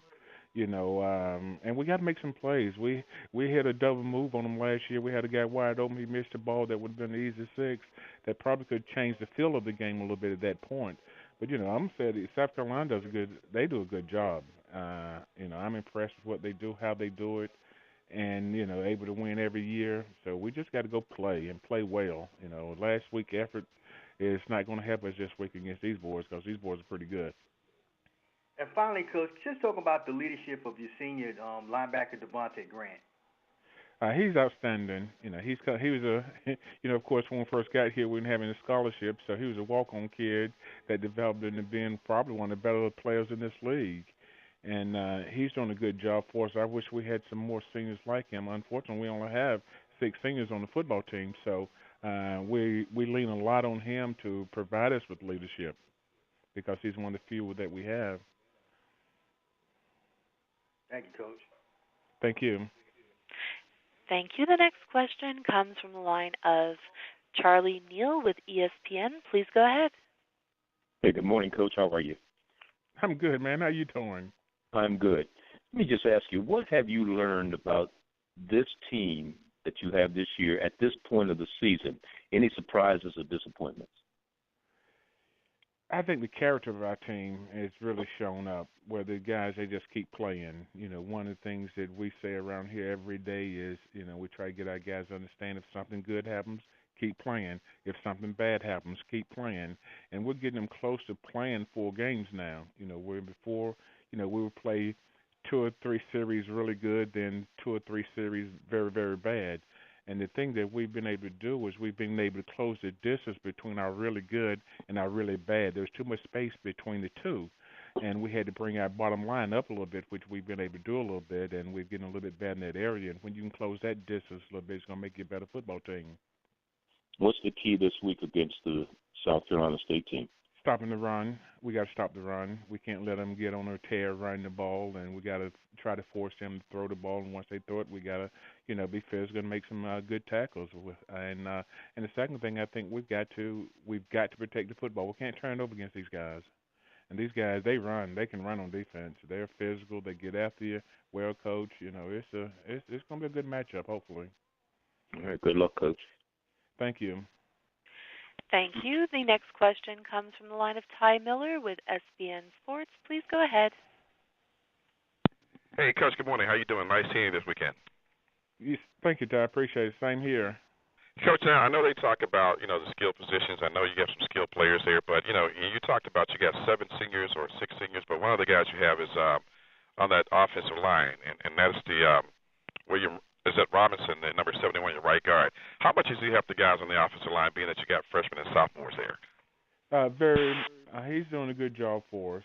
He's played for us for a couple of years now, and we moved him from tackle. He's a natural at tackle, and there's a lot of different. It's a different play inside when you go from tackle to guard, and he's learned the position really well, and he's able to communicate and help our center with some calls and identifying things. He's done a nice job for us. And he's really grown up. And, with those 2 freshmen we have in there, he's got to help out some. Well, one guy who caught my eye, too, is Brandon Parker, that freshman from Kannapolis, North Carolina. He's like 6'7". So can you talk more about him? Yeah, he's going to be special. He's a freshman, and he's got athletic ability. He's not just a football player, but he's 6'6", 6'7", and he can move his feet. He can punch. He's going to be special before he gets out of here. If he develops physically, he's one of those guys who can play next level if he develops like he should physically. Because at that height, that weight, the way he can run, the way he can move his feet, he got all the tools in the world. Just got to work at it. Well, Coach, you talk about next level. Watching Desmond Lawrence, that's a special player. I don't know if a lot of people are taking note of him. I'm sure they have when they see him, but this guy can play. So can you talk about him? And that sucker can fly. I think the thing that's so deceiving about Des, you don't realize how fast he's running when you watch him on tape, but when you see him in person, and it's so effortless, the speed that he's a 10-1, 500-meter guy. He's made it to the finals in the national, so that sucker can run, and we got to create some ways to get him the ball and let him try to take a few plays to the house for us, because with speed like that, but Tyreek's got the same type speed, and we have another guy, Khalid Gabriel. He's a 10, 400-meter guy. So we have a couple of guys now that can run. But Dez, he is really learning how to play the position now. We finally had a spring practice, but he missed it because he was running track, and he's catching on to the position. But he's sneaky fast when he's out there. Again, you don't realize how fast he's moving until you get close to him, and he's just spurring angles on you. And I talked to Coach Pugh about this. One of the things that sticks out about your team is when you look at the numbers, the turnover ratio. You're +8 right now. So how key has that been in your success so far? Ty, that's how we build our program, is protecting the football. We have a saying around here, and I think John Heisman said, and we use it all the time, it is better to have died as a youth than to fumble the football. So you're not going to play a lot for us if you turn the ball over quite a bit. So, we had one on the 1-yard line coming out last week, which was critical. But hopefully we won't make that mistake again. But protecting the football has been big for us, and creating turnovers has been big for us. We just got to continue to try to do both. And finally, Coach, the fact that Quick was injured this weekend, and you putting your backup and things for the most part stay consistent. Do you attribute that to your offensive line? That and our offensive coaches, I think, we're developing as a staff offensively, where we're trying to go and how we're trying to use the players that we have. I think one of the things that happened a lot, Ty, in football is that, especially get to this point in the season, people start coaching scheme instead of people. And I'm reminding our guys every day, we're coaching people, we're not coaching schemes. We're coaching people, we're not coaching schemes. So you got to continue to coach people, and you got to put people in position to do what they do well and try to create mismatches against different people. And I don't want to single coaches out, but I do want to ask you about Chip Hester. He was down at Catawba for a while. Now he's coaching your wide receivers. How much has he meant to your program? He's done a good job for us. Those guys are playing, and one of the things we put emphasis on in recruiting, because we didn't have any playmakers out there, was go out and find some guys. And we went out and found some players, and we brought Coach Hester in, and he's really doing a nice job of developing those guys and coaching them up, and they understand how to run routes and and the blocking has improved tremendously over a year. So he's doing a good job with them. Okay, Coach, thanks a lot, and good luck this weekend. Thank you, Ty. Appreciate it. Thank you, and it appears at this time that there are no further questions on the phone lines. Well, thanks again for joining us this morning, Coach Broadway. Best of luck to you and the team this week. Thank you, Patricia. Have a good one. You too. North Carolina A&T will face South Carolina State on Saturday. The game kicks off October 4th at 3:30 p.m. and will be played at the Georgia Jones Stadium in Atlanta, Georgia. That game will also broadcast live on ESPN3 and tape delay beginning at 10 p.m. on ESPNU. Next up we have North Carolina Central head coach Jerry Mack. Good afternoon, Coach Mack. Good afternoon, Patricia. How are you? I'm doing well, Coach. How about yourself? Doing well this afternoon. Well, Coach, you sound pretty rested over there. You guys were off last week. Can you tell me about how the Eagles used its bye week? Well, I think whenever you have an off week, you try to get back to the base and fundamentals, and that's one thing we tried to improve on in our bye week, try to get some guys rested up and try to nurse some of those small nagging injuries that they've been having since camp. So we took advantage of it, and we had maybe a day or so off, but we got our practice in as well, and we had a good spirited practice Sunday night. So, we're looking forward to going out there this afternoon. Well, Coach, you talked about that spirited practice. After having a week off, what is the emotion of this team, and how eager are they to getting back on the field? I think our guys are extremely eager. We had that week off, and, we were able to see some things where we were so close in a lot of these losses that we've had the last few weeks. And, we think we're headed in the right direction as a program. We were close against Townsend, and, we had our chances against UNC Charlotte as we made that comeback. So, I think the guys see how good we can be, and they've shown flashes. We just got to be more consistent, and if we come out there and play hard this week like we did against Townsend, I think we put ourselves in position to make a run at the MEAC. Well, competitive matchup sets up this upcoming game as you host Howard. What is the outlook for this game? Very positive outlook. Howard's a really good football team. I've known Coach Harrell for a while now, and those guys, one thing you can say about them is they play extremely hard. It doesn't matter if the score is 21-0, if they're up or down, they're going to continue to play the exact same way. And they've been in position to win a lot of football games these last few weeks. They just, came out on the short end of the stick. But they're not playing bad football by no means. Greg McGee's playing extremely well, and he's always going to be a load to take down, and you gotta respect him in the passing game as well. Our guys are ready though. We're going to come in there and we're going to just kind of play our game, and hopefully we can come out victorious. Well, thanks, Coach Mack. That concludes all of my questions this afternoon. If I could ask you to stay on the line for any additional questions from the media. Okay. Ladies and gentlemen, as a reminder, if you would like to ask a question, please press the 1 followed by the 4 on your telephones. The first question comes from the line of John McCann with Herald Sun. Please go ahead. What's happening, Coach? What's going on, John? I don't know it, man. Coach, you've had 2 weeks to prepare for Greg McGee. Y'all ready for that guy? I don't know if you're ever ready for Greg, but we're going to do our best to try to contain him. And he's a really talented player. And he brings a lot to the table. We just got to do a great job of trying to make sure, one man doesn't beat us. Coach, Greg can certainly make you give you some headaches with what he can do with his legs. With your nickel secondary, Coach, I would argue that y'all may have to change up some things because it seems like you'd be kind of soft in the middle with a guy like McGee. Well, we play 5 defensive backs on the field, but, we always got that package where we can bring in that extra linebacker. The thing we got to do a great job of is making sure we contain him.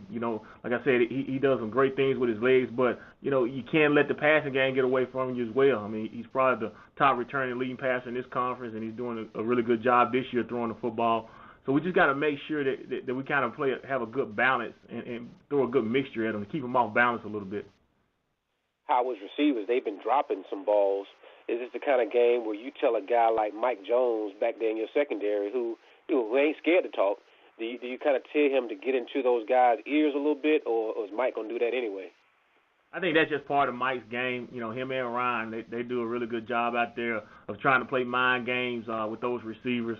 So that's just kind of part of their deal. The biggest thing we got to keep those guys in mind is to be smart about their trash talking, and when they choose to do that, we can't afford any personal foul penalties. Your last time out against Towson, not so many penalties, Coach. You must have run those guys pretty hard to shut down them penalties. Well, I think they made a commitment as a football team that they didn't want to put any self-inflicting wounds on themselves and beat themselves. So we addressed it like we do a lot of other things going into each game, and they made a commitment. They, as a football team, did not want to have those penalties, and I felt like a couple of those penalties could have went either way.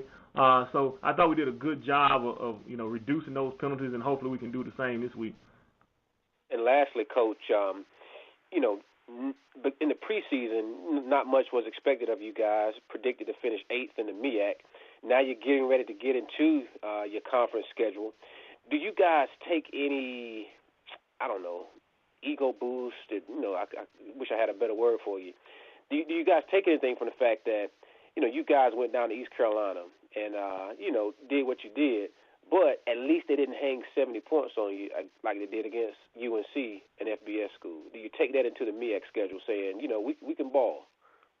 I think they are playing with some confidence. The good thing is they've gotten better each and every week. That's one thing I'm proud of this team about right now. They're getting better. They're trying to do exactly what the coaching staff asks of them. So we're growing as a football team. We're growing as a program. We just got to continue to get better and continue to take advantage of all those little opportunities that other teams may present to us. East Carolina was a formidable opponent. Like I said, like you said, they're one of the top in the country right now. And I think it showed. I think after that game, it showed to those guys, and now those guys are starting to believe, going against Townsend, who played for the national championship last year, that hey, we're not a bad football team at all. We just got to stop putting so many self-inflicted wounds on ourselves, and we just got to continue to believe that we can match up against anybody. Is that a conversation where you say, look, guys, Tar Heels, they put 70 on UNC, and we didn't allow that. Is that a direct conversation that you have with you guys? No, not really. John, we just try to play our brand of football and our style of football. And we don't really so much worry about the score as so much. We just want to make sure we're fundamentally sound in all aspects of what we do. All right, Coach. I appreciate that. No problem. Thank you. The next question comes from the line of Trevin Jones with Howard University Sports. Please go ahead. Good afternoon, Coach. I have one question that concerns the bye week in the first conference game, and then I'll let you answer that, and I'll step aside. My question is this. Howard has 2 conference games under their belt. This is the first one for your team. You're also coming off a bye week. How has the bye week helped prepare you for your MEAC opener? And then the second part of that question is, does the bye week stop the momentum and the rhythm that your team had going this season? I think the bye week has helped prepare us because we've been able to nurse some of the injuries and the nagging injuries that we've had for the last 2 or 3 weeks or so. And also, too, it gives the coaches and players a little bit more time to prepare for the opponent. They get a chance to be a little bit more detailed because instead of having 3 or 4 days, you got a few more days to make sure that everything is exactly like you want it. So there's no uncertainty going into the game plan. As far as, what was your second question? I'm sorry. Well, actually, I said, was there a concern with Howard already having 2 conference games under their belt, and this is your MEAC opener? Somewhat. We've played some teams that we feel like are formidable opponents, but it's nothing like conference play. When you play a team that's in conference, you can kind of throw the records out the window. So you just got to make sure that they do have somewhat of an advantage, but I think we got to come to prepare and we got to come to play. As far as, the momentum, losing any momentum going into the bye week or losing any rhythm, the biggest thing that we can do is just make sure that we continue to practice the same way. We try to keep our guys on as much of the same routine, as always, so we can make sure that they don't even know sometimes that it's a bye week because we're on the same routine. Gotcha. Thank you for your time, Coach. No problem. Thank you. The next question comes from the line of Ty Miller with SBN Sports. Please go ahead. Hey, Coach Mack, good morning to you. Good afternoon to you. Morning. Could you just tell us more about Malcolm Bell? We know about Greg McGee, and most of us do, but can you tell us about your quarterback, Malcolm Bell? The last couple of weeks, Malcolm has done a really good job of directing our offense and done some good things in the passing game. I think he's completed about 50 balls in the last 2 games. And, he's done some really good things. And, he's an athletic kind of a dual-threat guy. He kind of puts you in the mind frame potentially of a young McGee, to be honest with you. He throws the ball well, and he can do some things with his legs as well. The game against Towson, although it was a loss, could it be a measuring stick of how good your team can be and how good you think they really are at this point? I think it was a measuring stick for us. It was a challenge for us as a football team to come out there and compete for 4 quarters. We've been stressing that all year long, and finally that 4th game, I felt like our guys came out, and we gave ourselves a chance to win in the final stages of the game. And that's the thing that we kind of focus on more than anything. We focus on developing ourselves and making sure that, like I said, we're fundamentally sound in everything that we do so we can go out there and have a chance. That's what you always want, a chance.